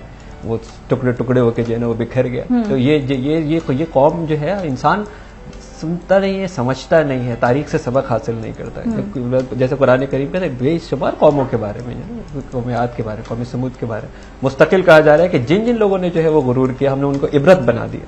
इस दुनिया में इबरत बना दिया और आखिरत में तो इबरत वो बनेंगे ही बनेंगे। लेकिन इंसान को इसीलिए कहा जाता है कि वो अगर उस इबरत की तरफ अपनी तवज्जो दे तो उसको फौरन ये ख्याल आएगा कि यार मैं कुछ नहीं हूँ, मेरी जात की। इसमें एक चीज हम भी ऐड करना चाहेंगे कि जैसे जब आपको कोई नेमत मिलती है, या आप फर्ज कीजिए कि आपका दोस्त आपको कोई गिफ्ट देता है और आप उस पर बड़े शुक्रगुजार हों, उसको बार बार थैंक्स कहें, तो उसका दिल चाहेगा कि आपको और गिफ्ट्स दे। अल्लाह ताला का भी यही मामला है। अगर आप नेमत का शुक्र अदा करते हैं, और नेमत का शुक्र किस तरह अदा किया जाता है, उलमा कराम ये बताते हैं कि शुक्राने नेमत ये है कि जब आपको कोई नेमत मिले तो आप ये समझें कि ये अल्लाह की तरफ से है। दूसरा ये कि जब वो नेमत आपको मिल जाए तो आप जबान से अल्हम्दुलिल्लाह कहें। और तीसरा ये है कि आप उस नेमत को अल्लाह की मर्जी के मुताबिक खर्च करें या इस्तेमाल करें। अच्छा, यही चीज जो है अगर आप देखें तो इसमें शुक्र का बहुत बड़ा है कि जो लोग इसका मतलब शुक्र करना छोड़ देते हैं। इस पर भी जरा आते हैं मिसेस जावेद से बात करने के बाद। हेलो जी, अस्सलाम वालेकुम। लाइन डिस्कनेक्ट हो गया। अच्छा मिसेस जावेद, आप दोबारा कॉल कर लीजिएगा। अच्छा, यहाँ पर क्या ये भी आता है कि जो लोग शुक्र अदा करना छोड़ देते हैं उनमें भी गुरूर और तकब्बुर? बिल्कुल, वो तभी शुक्र करना छोड़ते हैं जब वो ये समझते हैं कि ये सब मैं अपनी मेहनत से कर रहा हूँ। यानी सबसे पहले आपके अंदर ये खन्नास समाता है कि जो कुछ मैं हासिल कर रहा हूँ ये मेरी अपनी मेहनत है, ये मेरी अपनी सलाहियत है, किया है, मैं बहुत ज्यादा टैलेंटेड हूँ कि मुझे तमाम जगह से ऑफर्स आ रही हैं, मैं इतना वो हूँ। अच्छा, लेकिन यहाँ एक चीज और भी होती है जो हमें समझनी चाहिए। एक शख्स है वो आपसे बहुत अच्छी तरह मिलता है, बड़ी मोहब्बत से मिलता है। फर्ज कीजिए आप हैं, रोज हमसे मिलती हैं। अब आपने प्रोग्राम करना शुरू कर दिया, उसकी वजह से आप डेली नहीं मिल सकती हैं क्योंकि आप मसरूफ हो गई हैं, आप मगरूर नहीं हुई हैं। लेकिन हम आपस में ये बात ये करेंगे कि भाई नाजिया बहुत मगरूर हो गई हैं, पहले तो रोज मिलती थी, अब तो शक्ल ही उनकी नजर नहीं आती है। तो हमारे मुआशरे में ये भी होता है कि इंसान मगरूर नहीं होता, लेकिन हम और आप मिलकर उसको मगरूर बनाने की पूरी कोशिश करते हैं। एक और चीज आती है, डॉक्टर इमरान से पूछूंगी कि अक्सर औकात ऐसे लोग देखे जाते हैं जो जिनके पास अल्लाह का दिया सब कुछ है, बहुत नेमतें होती हैं, वो लोगों से बड़े हुस्न सलूक से भी मिलते हैं, उनकी बड़ी खिदमत भी करते हैं, उनका बहुत ख्याल भी रखते हैं, वो वहां तक के जो उनसे उनके लेवल के नहीं होते उनका भी बहुत ख्याल है। लेकिन कहीं ना कहीं उनके अंदर वो बराबरी वाला दर्जा नहीं होता, क्योंकि वो आप बराबरी वहीं से ही नजर आने लग जाती है कि वो अपने से कम लोगों में उठना बैठना भी पसंद नहीं करते। वैसे वो बड़े दिखावे से अच्छे लोग होंगे, बड़ी खिदमत करेंगे, बहुत देने वाले भी होंगे, लेकिन ऐसा क्यों आ जाता है? देखें, अभी अमीर ने बहुत अच्छी बात कही थी कि हम नेमतों का इस्तेमाल किस तरह करते हैं। अल्लाह ताला भी जो है वो कहता है सुम्मल तुसअलुन्ना यौमइज़िन अनिन नईम, और बेशक तुम्हारे से तुम्हारी नेमतों पर बासपुरस होगी। यानी हमने जो तुम्हें नेमतें जी उस बासपुरस होगी, बाकायदा पूछा जाएगा कि तुमने इस नेमतों का इस्तेमाल कैसे किया। तो जब आपने भी ये बात कही है कि अगर किसी इंसान के पास अल्लाह ताला ने चाहे कोई भी सलाहियत दी है, अगर दौलत की सलाहियत दी है और वो लोगों को हुस्न की सलाहियत दी है, इल्म की सलाहियत दी है, अगर वो बजाय इसके कि वो अल्लाह की रजा के लिए उसको इस्तेमाल करने के बजाय इसलिए इस्तेमाल कर रहे हैं कि लोग मुझे अच्छा समझे, वो इबादत गुजार नमाज इसलिए पढ़ा है कि लोग कहेंगे यार देखो कितना सब वो है, या अगर वो इसलिए लोगों को खाना खिला रहा है कि लोग कहें देखो यार कितना अच्छा खाना खिलाता है, वो सब तबाही के रास्ते के ऊपर है। वो अल्लाह ताला को ये मतलूब नहीं है। इसीलिए जो है ये नीयत का मामला है कि इंसान जिस वक्त कोई भी अमल कर रहा है ये उसकी नीयत का मामला है। दुनिया को दिखाने के लिए अगर वो खर्च कर रहा है, दुनिया को दिखाने के लिए वो इबादत कर रहा है, तो ये सब और सब तबाही का रास्ता है। अच्छा, एक और चीज यही से मैं पूछी कि आपने कहा है कि दुनिया को दिखाने के लिए अक्सर ऐसा होता है कि वो करते अल्लाह की राह में ही है, मतलब उनके मन अल्लाह की राह में है, लेकिन जहाँ पर अपने बच्चों की शादी की बात जब आती है तो वो दूसरी जात को फिर वो कमतर कहला देते हैं। वो कहते हैं नहीं हम उस जात में नहीं करेंगे, हम अपने बराबरी वालों में करेंगे। तो क्या ये भी क्या तकब्बुर की बात आती है? देखिए, बराबरी वालों के लिए जो रिश्ते करने की अगर आप बात कर रहे हैं, रिश्ते करने के लिए जो कहते हैं कि अपनी बराबरी वालों के अंदर जो है वो रिश्ते करना चाहिए, क्योंकि उससे रिश्ते ऐसन तरीके से जुड़ते हैं, उससे खानदान ऐसन तरीके से जुड़ते हैं। देखिए भाई, नेचर अगर इतना ज्यादा तजाद होगा कि किसी के पास बहुत है, किसी के पास बहुत कम है, तो बाय नेचर जो है वो एक कॉम्बिनेशन को आपस में मिलाना मुश्किल है, उसमें नहीं है। डेफिनेटली हमारे साथ कॉलर भी, उनसे हम बात करेंगे। अस्सलाम वालेकुम मिसेस रऊफ। वालेकुम सलाम, कैसी हैं आप? बिल्कुल ठीक ठाक मिसेस रऊफ, आप कैसे हैं? अल्लाह का शुक्र है। आज का जो आपका टॉपिक है वो बहुत बहुत अच्छा है। मैं समझती हूँ हर एक के अंदर थोड़ा गुरूर तो मौजूद है। रोजाना लाइफ में जो बातें करते हैं हम, चलते फिरते उठते बैठते, हर चीज में कहीं ना कहीं तो गुरूर शामिल है।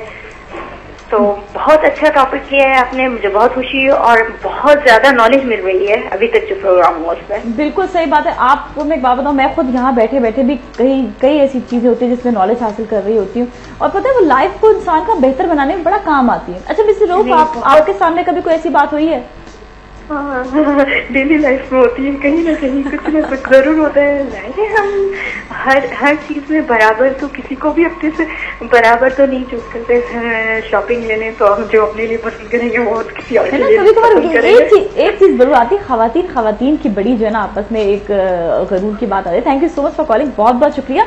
यहाँ पर ना एक जो फैक्टर आता है ना खवातीन का, आपस में खवातीन के साथ, कि मैंने ये वाला बैग लिया, मैंने ये वाले कपड़े लिए, और इसमें कोई वो नहीं है कि कौन से दर्जे पे कौन सी जगह पर जिसने अगर लाखों रुपए का भी बैग पकड़ा होगा, या जिसने, मतलब एक छोटी सी मिसाल है, जिसने अगर बहुत कम कीमत का भी होगा, लेकिन वहां पर हर जगह पे मुकाबले जो है ना चीज के चले, जिससे एक दूसरे से बर्तरी हासिल करने की कोशिश करते हैं। और उसकी वजह से अपने शोहरों को आप हराम कमाने की तरफ लगा देते हैं। वो बेचारे जैसे तैसे ला के दे रहे हैं कि जाइए भाई आप भी इसी सूट को खरीद लीजिए, यही चीज खरीद लीजिए।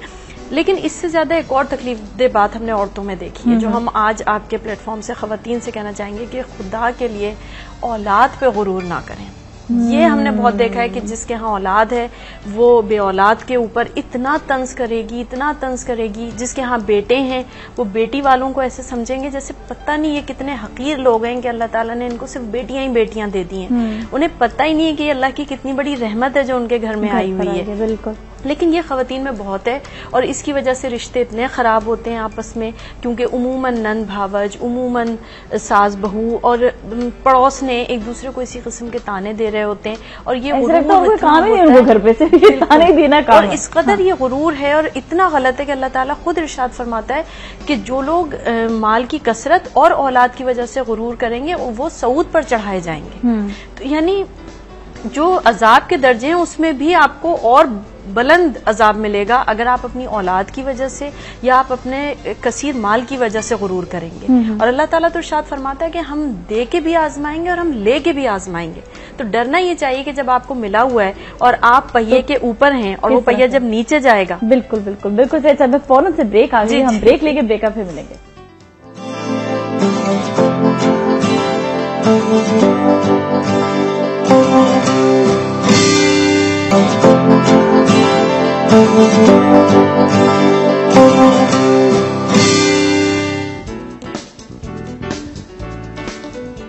नाज़रीन, वेलकम बैक। और आज बात हो रही है गुरूर, तकब्बुर और दिखावा, इंसान की बर्बादी। फील नहीं होता लेकिन कहीं ना कहीं से इंसान की पकड़ होती रहती है, और वो जो है ना उस वक्त तो फील नहीं करता, लेकिन जब पकड़ होती है उसके बाद भी वो फील नहीं करता, कहता पता नहीं मेरे ऊपर क्यों परेशानी आई। तो इसी टॉपिक पर हम आज बात कर रहे हैं। हमारे साथ डॉक्टर इमरान भी मौजूद है, हमारे साथ अमीन हसीब अंबर भी मौजूद है। और बहुत अच्छी बात है आप लोग अभी आप लोगों ने बताई है, जिससे लोगों को काफी हद तक अंदाजा भी हुआ, क्योंकि वो है ना कि पिंच कर दो ना तो पता चल जाता है हाँ मैंने किया है। तो खैर अपनी गलती तस्लीम कर लेना भी बड़ी अच्छी चीज होती है। अच्छा, इसकी अब रेमेडीज पे आएंगे थोड़ा सा, ये बचे किस तरह से, कौन से ऐसे पॉइंट्स है जिससे हम अपने आप को रोक सकते हैं कि जैसी ख्याल आए तो अपने आप को फौरन से माइंड डाइवर्ट करें, किस तरह से? देखें, अल्लाह ताला का ये एहसान है कि उसने रेमेडीज भी जो है हमें नहीं बताई कि हम जो है वो खुद कोई पैदा करें। अल्लाह ताला ने वो भी हमें गाइडलाइन हमें जो है वो शरीयत के अंदर और कुरान करीम के अंदर बता दिया। सूरह नमल का एक वाकया जो है ना वो मुकम्मल है इसके ऊपर। जब हजरत सुलेमान अलैहिस्सलाम के दरबार में आपने कहा कि वो कौन है जो मल्क का तख्त मेरे दरबार में हाजिर करेगा, और वो एक शख्स जिसको किताब का इल्म था, और उसने जब वो तख्त को पलक झपकते में आपको आगे हाजिर कर दिया, तो हजरत सुलेमान अलैहिस्सलाम ने कहा हाजा मिन फजल रब्बी, ये मेरे रब का फजल है। हजरत सुलेमान अलैहिस्सलाम वो है जिनको अल्लाह ताला ने वो सल्तनत दी है जो आज तक किसी को सल्तनत वो जिन्हें दी गई, यानी उस बादशाहत के अंदर जिन्नात, हवाएं, परिंदे, जानवर भी आपके ताबे हैं। इतनी बड़ी सल्तनत के बादशाह जो है वो ये कहते हैं कि हाजा मिन फजल रब्बी, ये मेरे रब का फजल है। और इसके आगे की आयत के अंदर ये कहते हैं, और ये इसलिए है कि ताकि हम शुक्र अदा करें, और जो शुक्र करता है वो अपने लिए ही शुक्र अदा करता है, और जो शुक्र अदा नहीं करता वो कुफ्र करता है।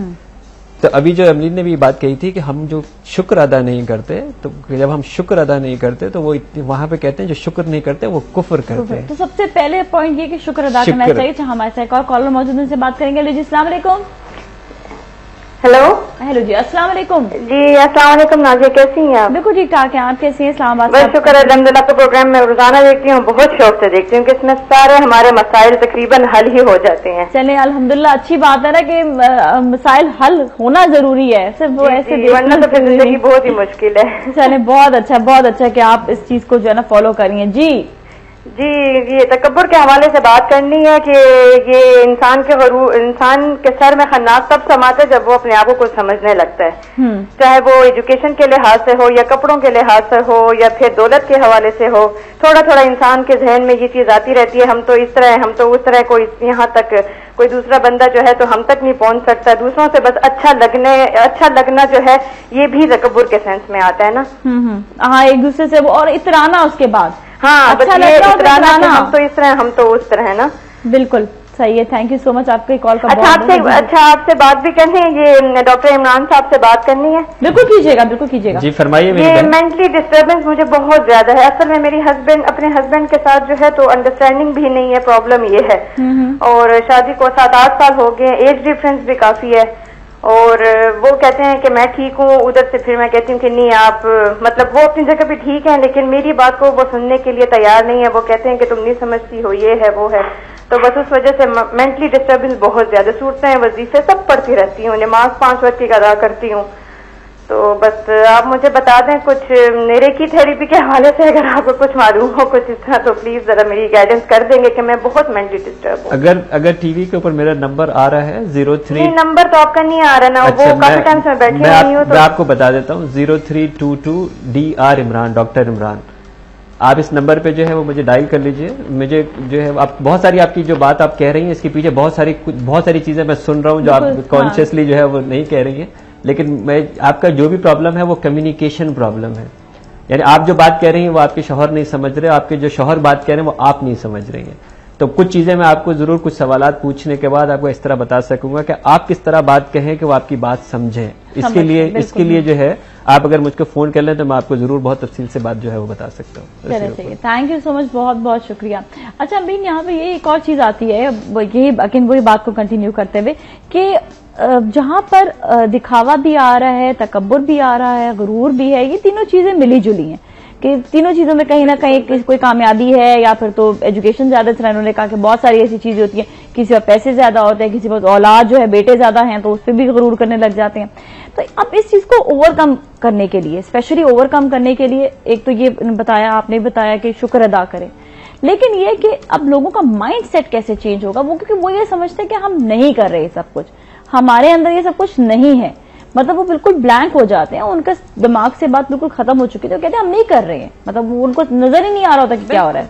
असल में देखिए सबसे बड़ी बात ये कि जो हमने खत्म कर दिया, पहले हमारा एक ताल्लुक अपने रब से बहुत मजबूत था, हम नमाज पढ़ते थे पूरे सुकून के साथ। अब हमारे पास टाइम नहीं होता, हम नमाज भी फटाफट यानी कहते हैं वो जो माथा मार रहे होते हैं जमीन पर कि बस जल्दी से सजदे करें और उठ जाएं।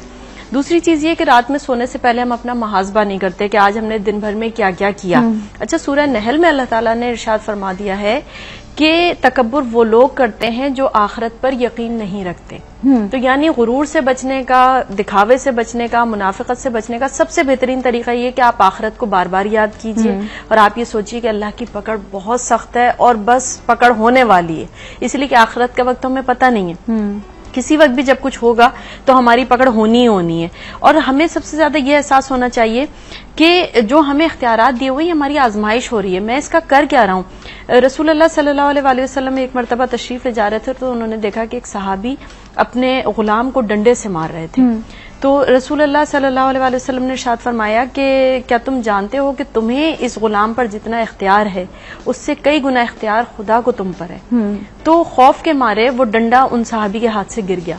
तो अगर हमें ये बात याद रहे तो हम सब जो गुरूर के डंडे लिए घूम रहे हैं वो सब हमारे हाथों से गिर जाएंगे और हमें ये एहसास होगा कि हमारे ऊपर जो है वो सबसे बड़ा और उसी को वो बड़ाई जेब देती है। बिल्कुल। अच्छा, ये बात बड़ी अच्छी आपने कही कि अपना जो है ना इंसान को मुहासबा जरूर करना चाहिए रात में कि हमें दिन भर में हमने क्या किया। अच्छा, फिर वही वाली बात आती है कि ये कौन सा माइंड सेट है जो इंसान अपने आप को गलत नहीं कहता, ये कौन सा माइंड? दीन से दूरी, सीधी सी बात है, बड़ी अच्छी बात कही हमने। दीन से दूरी, हम नमाज जो पढ़ रहे हैं हमारा दिल नमाज में इसलिए नहीं लग रहा कि हम समझ नहीं रहे कि हम क्या पढ़ रहे हैं।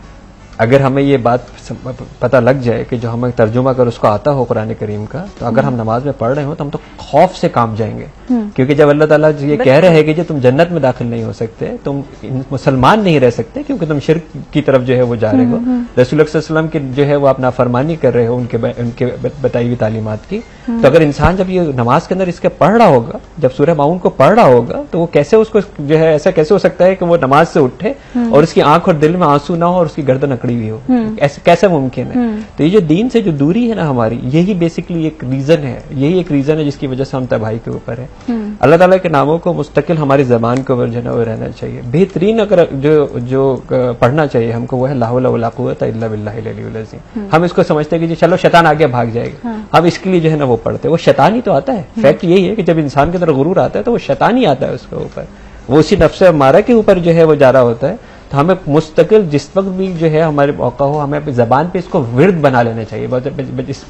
आज जिस मीडिया के दौर में रह रहे हैं, जिस जदीद दौर के अंदर हम रह रहे हैं, जहां हमें अच्छी गाड़ी चाहिए, जहां हमें अच्छे कपड़े चाहिए, जहां हमें अच्छी ब्रांड चीजें चाहिए, जहां हम चाहते हैं कि लोग हमें जो है वो देखें, वहां पे तो हमें मुस्तकिल कसरत से ही पढ़ते रहना चाहिए कि ला हौला वला कुव्वता इल्ला बिल्लाहिल अलीयुल अज़ीम। कोई ऐसी कुव्वत नहीं है जो उससे बुलंद हो। जब हम सरेंडर कर देते हैं कि उससे बड़ी कोई कुव्वत नहीं है, इसका मतलब हम कुछ नहीं है। हमें अपनी जात को जो है वो फना करना है, तभी हम उस नफ्स मुतमइन्ना की तरफ जाएंगे जब हम अपनी जात को जो है वो नफी करेंगे, जब हम अपने आप को जो है वो नफी करेंगे। तो ये जो है वो बहुत जरूरी है। मुहासबा के जब हम करते हैं रात को, तो हम अपने आप से हमें सवालात जरूर पूछने चाहिए, क्या मैं मुसलमान हूं? क्योंकि अगर मैं अपने आप से सवाल पूछूंगा कि क्या मैं मुसलमान हूं, तो फिर ये सारी चीजें मैं नहीं कर सकता, क्योंकि फिर मुझे कुरान भी याद आएगा, फिर मुझे हदीस भी याद आएंगे, फिर मुझे वाकयात भी याद आएंगे। तो जैसे ही मुझे ये पता लगेगा कि यार मैं मुसलमान नहीं रहूंगा, यानी मैं अच्छा बाप बन के क्या करूंगा, मैं दौलतमंद बन के क्या करूंगा, मैं अच्छा जो है वो हुक्मरान बन के क्या करूंगा, मैं अच्छा आलिम बन के क्या करूंगा, अगर मैं मुसलमान ही नहीं रहूंगा। अच्छा, यहाँ पर तो देखिए सारी बातें आ रही हैं कि एक इंसान के अपने ऊपर, अब जो औलाद है उसको तो जैसे तरबियत दी गई है वो तो वैसा ही डेवलप होता जा रहा है। अच्छा, वो बड़ा हो जाता है और वो कई ऐसे लड़के लड़कियां होते हैं जिनके पास अल्लाह का दिया सब कुछ होता है, लेकिन उनके वालिदैन उनको ऐसा माइंडसेट बना देते हैं कि आप लोग सब कुछ हो, तो वो जो एक नेचुरल एक जो उनके अंदर चीज डेवलप हो गई है, अब उसको तो ओवरकम करना उस टाइम तक, क्योंकि पक्के हो गए हैं ना वो। अच्छा, और वो चीज बचपन से चलती है। स्कूल्स में हम बच्चों के दरमियान ये बात सुनते हैं कि मेरे पास फलां गाड़ी है, आजकल तो बहुत ज्यादा ये चीज बढ़ चुकी है। बिल्कुल। बल्कि हमारे बच्चे ने आके, जब हमारे घर केबल नहीं लगा हुआ था, तो उसने कहा कि मम्मी हमारे घर सिर्फ 2 चैनल आते हैं कि हम लोग बहुत गरीब लोग हैं। तो ये कंपैरिजन आ जाए ना, ये चीज डाल दी जाती है कि अगर आपके पास गाड़ी अच्छी नहीं है या अगर आप बहुत अच्छी स्टेशनरी लेकर स्कूल नहीं आ रहे हैं। केबल क्यों नहीं लगाया था? उस वक्त इतना फैशन नहीं था।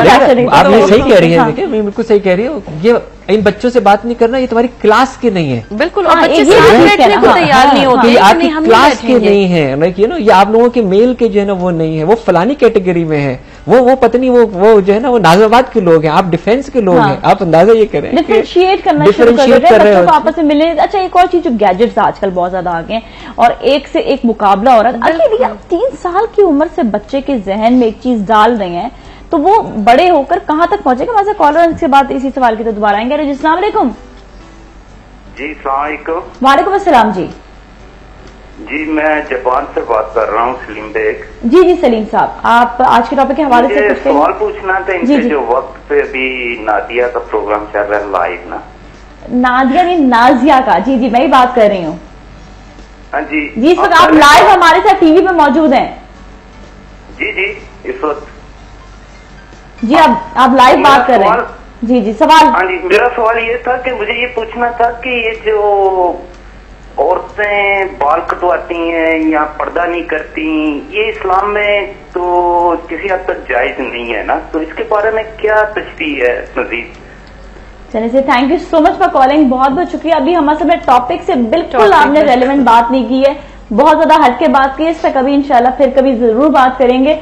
अच्छा, जहां पर अभी हम बात कर रहे थे कि बच्चों को शुरू से उनका माइंड सेट जो बना दिया जाता है, पक्के हो गए, पुख्ता हो गए, इसमें जो असातिज़ा हैं उनका क्या रोल है? क्योंकि वो तो देख रहे हैं सामने बच्चे मोबाइल लेकर आ रहे हैं, क्यों नहीं रिस्ट्रिक्शंस की जाती? हालांकि बहुत पहले से हम लोग अपने इसलिए कि पेरेंट्स आ जाते हैं खुद हमारे बच्चे के साथ। लेकिन देखो ना, हमारे पहले ये स्कूल्स में ये चीजें थी, हम लोग जो है हमें मना किया जाता था कि आपने ऐसी कोई चीज नहीं लानी है। पहले तो पेरेंट्स ये कहते थे कि हड्डी हमारी और चमड़ी आपकी, हाँ, और आप जितना मारना है बच्चों को मार लीजिए। हाँ। आज के पेरेंट्स ये हो गए हैं कि अगर बच्चों को आपने टच भी किया तो वो पहुंच जाते हैं और कहते हैं कि जी आप इस टीचर को निकालिए, इसने हमारे बच्चों को हाथ कैसे लगाया, क्योंकि अब हमें ये गुरूर है कि हम फलां क्लास के हैं, हम फलां, हमारे बच्चों को कोई छू नहीं सकता।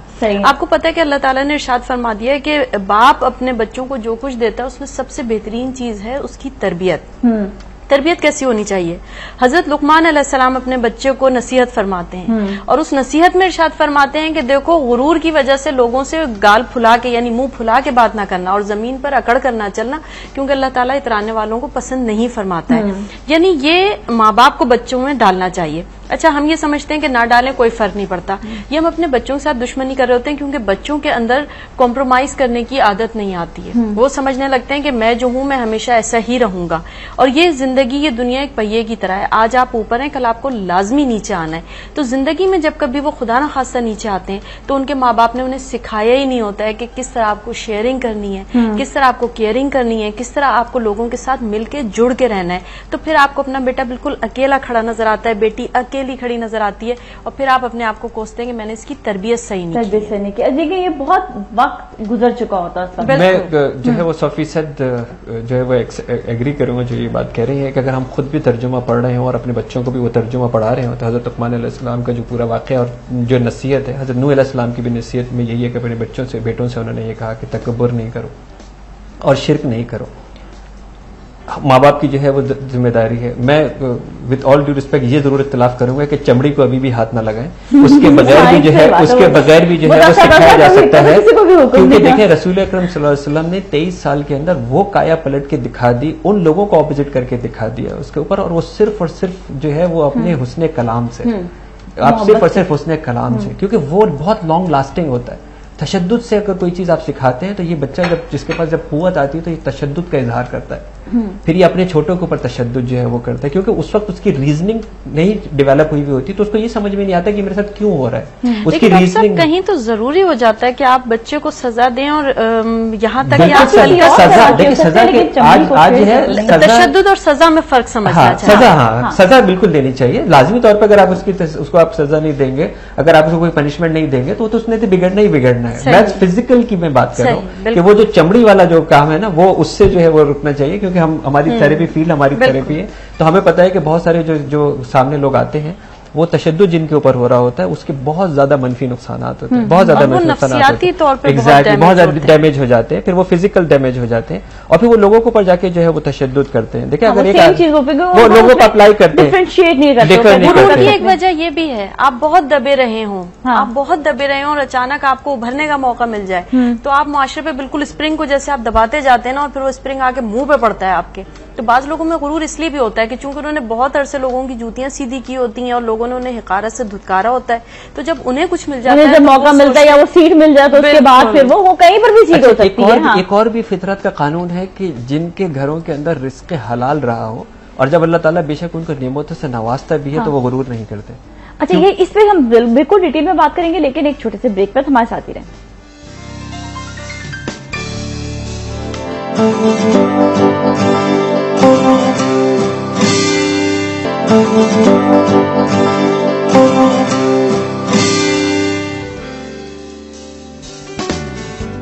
अच्छा, खुशामदीद एक बार फिर। और नाज़रीन, आज हम बात कर रहे हैं गुरूर, तकब्बुर और दिखावा, और ये जो है ये कहाँ तक बर्बादी तक जाता है। ये देखा है आपने, प्रैक्टिकली भी देखा कि इंसान जो बहुत ज्यादा गुरूर करने लगता है दूसरों के साथ, फिर वो गुरूर करने के बाद या तकब्बुर करने के बाद वो बदतमीज तरीन हो जाता है और वो अपने आप को बस एक चीज दे कहते हैं, हम एक लफ्ज के बहुत अपने आप को चीज समझ रहे हैं, तो उसके बाद जो है उसका डाउनफॉल आता ही आता है। तो इससे पहले कि डाउनफॉल आए, इससे जो इंसान को अपने आप को बचाना चाहिए। अच्छा, यहाँ पर ये देखें, कई दुनिया के ऐसे ममालिक है जहां पर बहुत इक्वालिटी का ख्याल रखा जाता है, लेकिन जहां पर इक्वालिटी का ख्याल नहीं रखा गया है, जहां पर अमीर अमीर से अमीरतर होता जा रहा है, गरीब गरीबतर होता जा रहा है, और जो देखा यह जाता है कि वहां पे गवर्नमेंट के बड़े रोल आ जाते हैं, तो क्या यहाँ पर उनके ऊपर भी जिम्मेदारी है कि वो इस चीज को, इसकी पकड़ कर सकते हैं?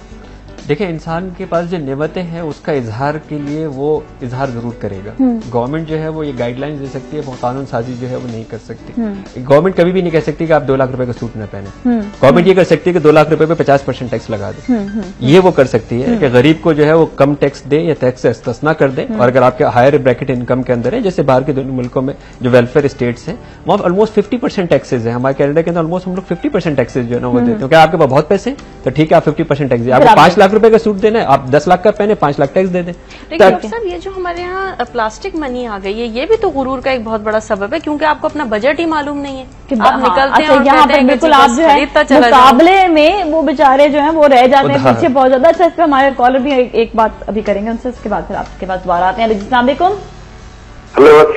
वालेकुम अस्सलाम जी, हमारे साथ इसका कौन है? जी नाजिया, क्या हाल है? मैं कोयटा से शेरजमान गुजर बात कर रहा हूँ। जी जी जी, आपका सवाल आज के टॉपिक के हवाले से? जी मिस नाजिया, सबसे पहले तो मैं आपको अप्रिशिएट करूंगा, आप लोगों ने इतना अच्छा प्रोग्राम जो है ना अरेंज किया है और आप लोगों का टॉपिक भी बहुत ही अच्छा है। मैं दोनों मेहमान ग्रामी जो मेहमान ग्रामी है इनको खुशामदीद करता हूँ। जी शुक्रिया। और इसके अलावा मेरा ये है एक छोटी सी मेरी व्यूज जो है कि इंसान जो आप लोगों ने रखा है ना टॉपिक के तकब्बुर के बारे में, गुरूर के बारे में, तो उस सिलसिले में मैं ये कहूंगा कि इंसान को तो तकब्बुर और गुरूर से बहुत दूर रहना चाहिए, क्योंकि जब अल्लाह ताला किसी इंसान को इज्जत देता है, शोहरत देता है, ओहदा देता है, उसको दौलत देता है, तो उतनी ही जो है ना उसको अल्लाह ताला आजमाता है कि मैं देखता हूँ कि ये मैं इसको दौलत देता हूँ, इज्जत, शोहरत, सेहत देता हूँ, तो ये जो है ना उससे कोई गलत फायदा तो नहीं उठाता, किसी दूसरे इंसान की दिल आजारी तो नहीं करता। ये मतलब तो जितना इंसान से एक जिम्मेदारी आती है उतने ही वो जो है ना इंसान उतने ही वो उसमें आजिज़ी आती है, एजज आता है, तो इसलिए गुरूर तकब्बुर जो है ना हमें नहीं करना चाहिए। Thank you. ठीक है, थैंक यू सो मच, बहुत बहुत शुक्रिया। ये इन्होंने बड़ी अच्छी बात बोली कि ये क्या आजमाइश होती है। अमरीन ने अपने ऑलरेडी प्रोग्राम में ये बात कह चुकी है कि अल्लाह ताला ने कुरान में अंदर वाज़ेह फरमाया कि मैं आजमाऊंगा तुमको माल दे के और माल लेके, औलाद दे के और औलाद लेके, और सिर्फ ये देखने के लिए कि तुम में कौन है जो हुस्ने अमल करता है, अमल सौले करता है। तो ये बात तो अल्लाह ताला ने खुद कह दिया कि जो भी मैंने आपको नेमतें दी हैं वो सब तुम्हारी आजमाइश है। इसीलिए तो कह रहा है सुम्मा लतुसल्लुन्ना यौमइज़िन नहीं, कि बेशक बासपुरस होगी तुम्हारी नेमतों के बारे में कि तुमने नेमतों को कैसे खर्च किया, इंक्लूडिंग वक्त के ऊपर भी क्वेश्चन होगा। वक्त भी एक नेमत है, जी कैसे किया आपने। तो अगर आपने उस दिखावे के अंदर फजूल रसूमात के अंदर करोड़ों लाखों रुपए खर्च करके शादियों के अंदर 1-2-4 घंटों के अंदर इतने पैसे खर्च किए, जरा आप उसकी माशरती वैल्यूज देखिए।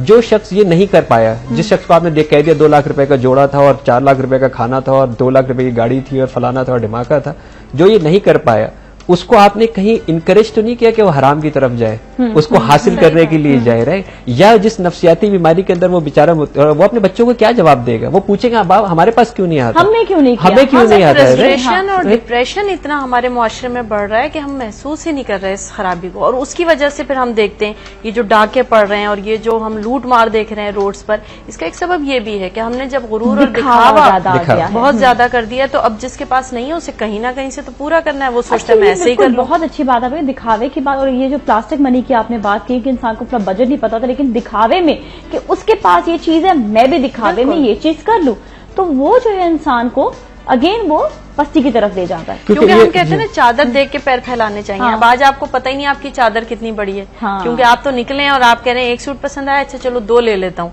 अच्छा एक जूता लेना चलो 4 ले लेता हूँ, क्योंकि आपको पता ही नहीं आपकी चादर कितनी है। और देखिए प्लास्टिक मनी जो है वो हराम की रिस्क की तरफ लेके जाती है, क्योंकि वो सूद की तरफ लेके जाती है। सूद जो है वो अल्लाह ताला से जाएंगे। आज आप एक खर्च करेंगे, आप पैसे नहीं दे पाएंगे, फिर आप ज्यादा बोरो करेंगे, खर्च कर लेंगे, फिर ज्यादा बोरो करेंगे, फिर आप इंटरेस्ट देना शुरू कर देंगे, किस्तें देना शुरू कर देंगे। अच्छा अगर बेशक आप दे भी रहे हो, लेकिन दूसरे लोग 36% 40% सूद उसके ऊपर दे रहे हैं। सूद हराम है, सूद अल्लाह से जंग है। जिस घर के अंदर रिस्क हराम होगा वहां पर ये तमाम बुराइयां आएंगी जिनकी हम जो है ना वो बात कर रहे हैं। जिनके घर में रिस्क हलाल होगा, बेशक जब अल्लाह ताला उनको बहुत सारी नेमतों से भी नवाजता है, उनकी गर्दन फिर भी झुकी हुई होती है, क्योंकि उनको ये मालूम है कि ये रिस्क हलाल है, अल्लाह ताला ने हमको जो है वो नेमत दी है, हमको इस नेमत को इस्तेमाल करना चाहिए। एक बच्चा अगर 20,000 रुपए का मोबाइल फोन लेके जाएगा, अमीर ने बहुत अच्छी बात की, 20,000 रुपए का मोबाइल फोन लेके क्लास के अंदर चला जाएगा और दूसरे लड़कों को दिखाएगा, और वो लड़का तो उसके बाद की तनख्वाह 8,000 रुपए 10,000 रुपए, तो वो तो 20,000 का मोबाइल फोन नहीं, वो क्या करेगा? वो छीनेगा बाहर से जाके, राइट? वो जो है जराइम की तरफ जो है वो जाएगा। आज आप अपने बच्चे को ये दे के भेज रहे हैं सिर्फ ये सोच के मेरे पास है इसलिए मैं दिखा सकता हूँ, अलाउ नहीं है मुझे, मेरी नेमतों को मुझसे हिसाब लिया जाएगा। अच्छा जी, हमारे साथ एक और कॉलर मौजूद, उनसे बात करेंगे। हेलो जी, अस्सलाम वालेकुम। अस्सलाम वालेकुम। वालेकुम अस्सलाम जी। सवाल? हाँ जी, मेरा नाम इस्मत है जी, मैं चनियोर से बात करेंगे जी जी जी। तो मैं ये कहना चाह रही थी कि जो मियां मंशा साहब हैं एमसीडी के चेयरमैन, उनके चचा थे शेख रफीक साहब, उन्होंने हमारी वालदा से सेकंड मैरिज की थी। तो हमारे वालिद साहब को फौत हुए 32 साल हो गए। वो लोग हम एक के दरवाजे पे गए हैं कि वो हमारे दरमियान जो प्रॉब्लम है उसको सॉल्व करें, मगर वो हमारी वालदा को और हमें सिर्फ इसलिए उन्होंने एक्सेप्ट नहीं किया कि हमारी वालदा जो थी वो यानी कि उनके बराबर खानदान से नहीं थी, यानी एक आम फैमिली से ताल्लुक रखती थी, वो ज्यादा अमीर है। तो मैं ये कहना चाह रही हूँ कि हमारे नबी पाक ने भी इतनी शादियां की थी, तो सबको उन्होंने इक्वल स्टेटस दिया। हम मुसलमान होते हुए इतनी एक दूसरे को तकलीफ पहुंचाते हैं सिर्फ इस वजह से जो है अमीर और गरीब के फर्क की वजह से। सही है, ठीक है, बहुत बहुत शुक्रिया। इससे भी हम जरा सी गुफ्तगू करते हैं इसी हवाले से भी। Thank you so much for calling, बहुत बहुत शुक्रिया। अभी जगह पे जैसा पहले आपने कहा कि भाई स्टेटस में शादी करे प्रॉब्लम ना हो आगे जाकर, अभी जब शादी हो गई है तो उसको किस तरह से हैंडल किया जाए? डेफिनेटली अल्लाह ताला से जो है वो हमेशा डरते रहना चाहिए कि जैसा भी अमरी ने बहुत अच्छी बात कही थी कि तो साइकिल है, अल्लाह ताला ने आज दिया है, हो सकता है कल वापस ले ले। इज्जत और जिल्लत दोनों अल्लाह के हाथ में है, और तमाम कौमों से लेके कुरान करीम के अंदर वाकयात मौजूद हैं कि इज्जत और जिल्लत अल्लाह ताला ने इस दुनिया के अंदर दिखाई है। अगर आसपास हम देखें तो हमें बहुत अभी भी चाहे देखें कुछ भी कर लें, बहुत से लोग कहते हैं जी इस मुल्क के अंदर इतनी करप्शन है, देखें सब कुछ हो रहा होता है, उनकी हथकड़ियां भी नजर आती हैं, उनको जेल भी नजर आ रहा होता है, राइट? तो अब ये देख लीजिए इज्जत और जिल्लत यहाँ पर भी नजर आ रही होती है कि अगर किसी को नजर आया कि जिसने बहुत कुछ कर लिया था और आज वो हथकड़ियां पहने हुए चला आ रहा है जेल के अंदर बैठ के, तो इज्जत और जिल्लत तो अल्लाह ताला दुनिया के अंदर दिखा रहा है। तो आज अगर अल्लाह ताला ने जो है वो उसको इस मकाम के ऊपर ले भी आया, तो अब उसका काम यह है कि वो नीचे जो है ना वो झुक जाए ना, और मतलब सीरत नबी को मुताला तो करें कि आपने जो है वो किन किन लोगों को अपने दामन के अंदर जो है ना वो समेटा है। यहाँ पर ये चीज भी नहीं देखनी चाहिए, क्योंकि कई ऐसे होते हैं, कई लड़के ऐसे होते हैं जो बेशक उनका स्टेटस बहुत ऊंचा, लेकिन वो शादी करना चाहते हैं अपने दिमाग से, अपने कि अब भाई वो किसी भी कोई भी लड़की स्टेटस की उनको फर्क नहीं। मैं बात करूँ बहुत हाई स्टैंडर्ड जो एक्स्ट्रा जो होते हैं ना, अब जिस भी तरीके से माल कमाया उनको ये नहीं पता होता। हमने तो अक्सर ये देखा है कि हमारे यहाँ के लड़के बहुत अच्छे हैं, वो हमेशा ये कहते हैं कि हमें जहेज भी नहीं चाहिए, हमें शक्लो सूरत भी कोई बहुत खूबसूरत नहीं चाहिए, कुछ नहीं, बस उन्हें ये चाहिए होता है कि लड़की अच्छी और अंडरस्टैंडिंग हो। ये हम खवातीन और खुसूसन माँ बाप प्रॉब्लम्स पैदा कर रहे होते हैं कि नहीं हमारी बरादरी माँ बाप का बहुत ज्यादा इसमें जो है इसमें तो अगर आपने तरबियत अच्छी नहीं रखी, आपने अपने घर का माहौल सही नहीं रखा और आप फैसले करते हुए ये सोच नहीं रहे कि ये फैसला आगे जाके कहाँ नुकसान करेगा, तो आप भी नुकसान उठाएंगे, आपकी औलाद भी नुकसान उठाएगी। Thank you so much Amreen, बहुत बहुत शुक्रिया। Thank you so much doctor Imran, आपका भी बहुत बहुत शुक्रिया। और नाज़रीन, आज का टॉपिक भी आप ही के लिए था, तो जो लोग अंडरस्टैंड कर सकते हैं वही बात है कि आप अपने इनर सोल को जानने की कोशिश करें, कहीं भी कोई गलती करें तो उसको सॉल्व करें। इसके साथ ही आज के लिए इतना ही, कल फिर मिलेंगे। बहुत अपना ख्याल रखिएगा। सलाम पाकिस्तान।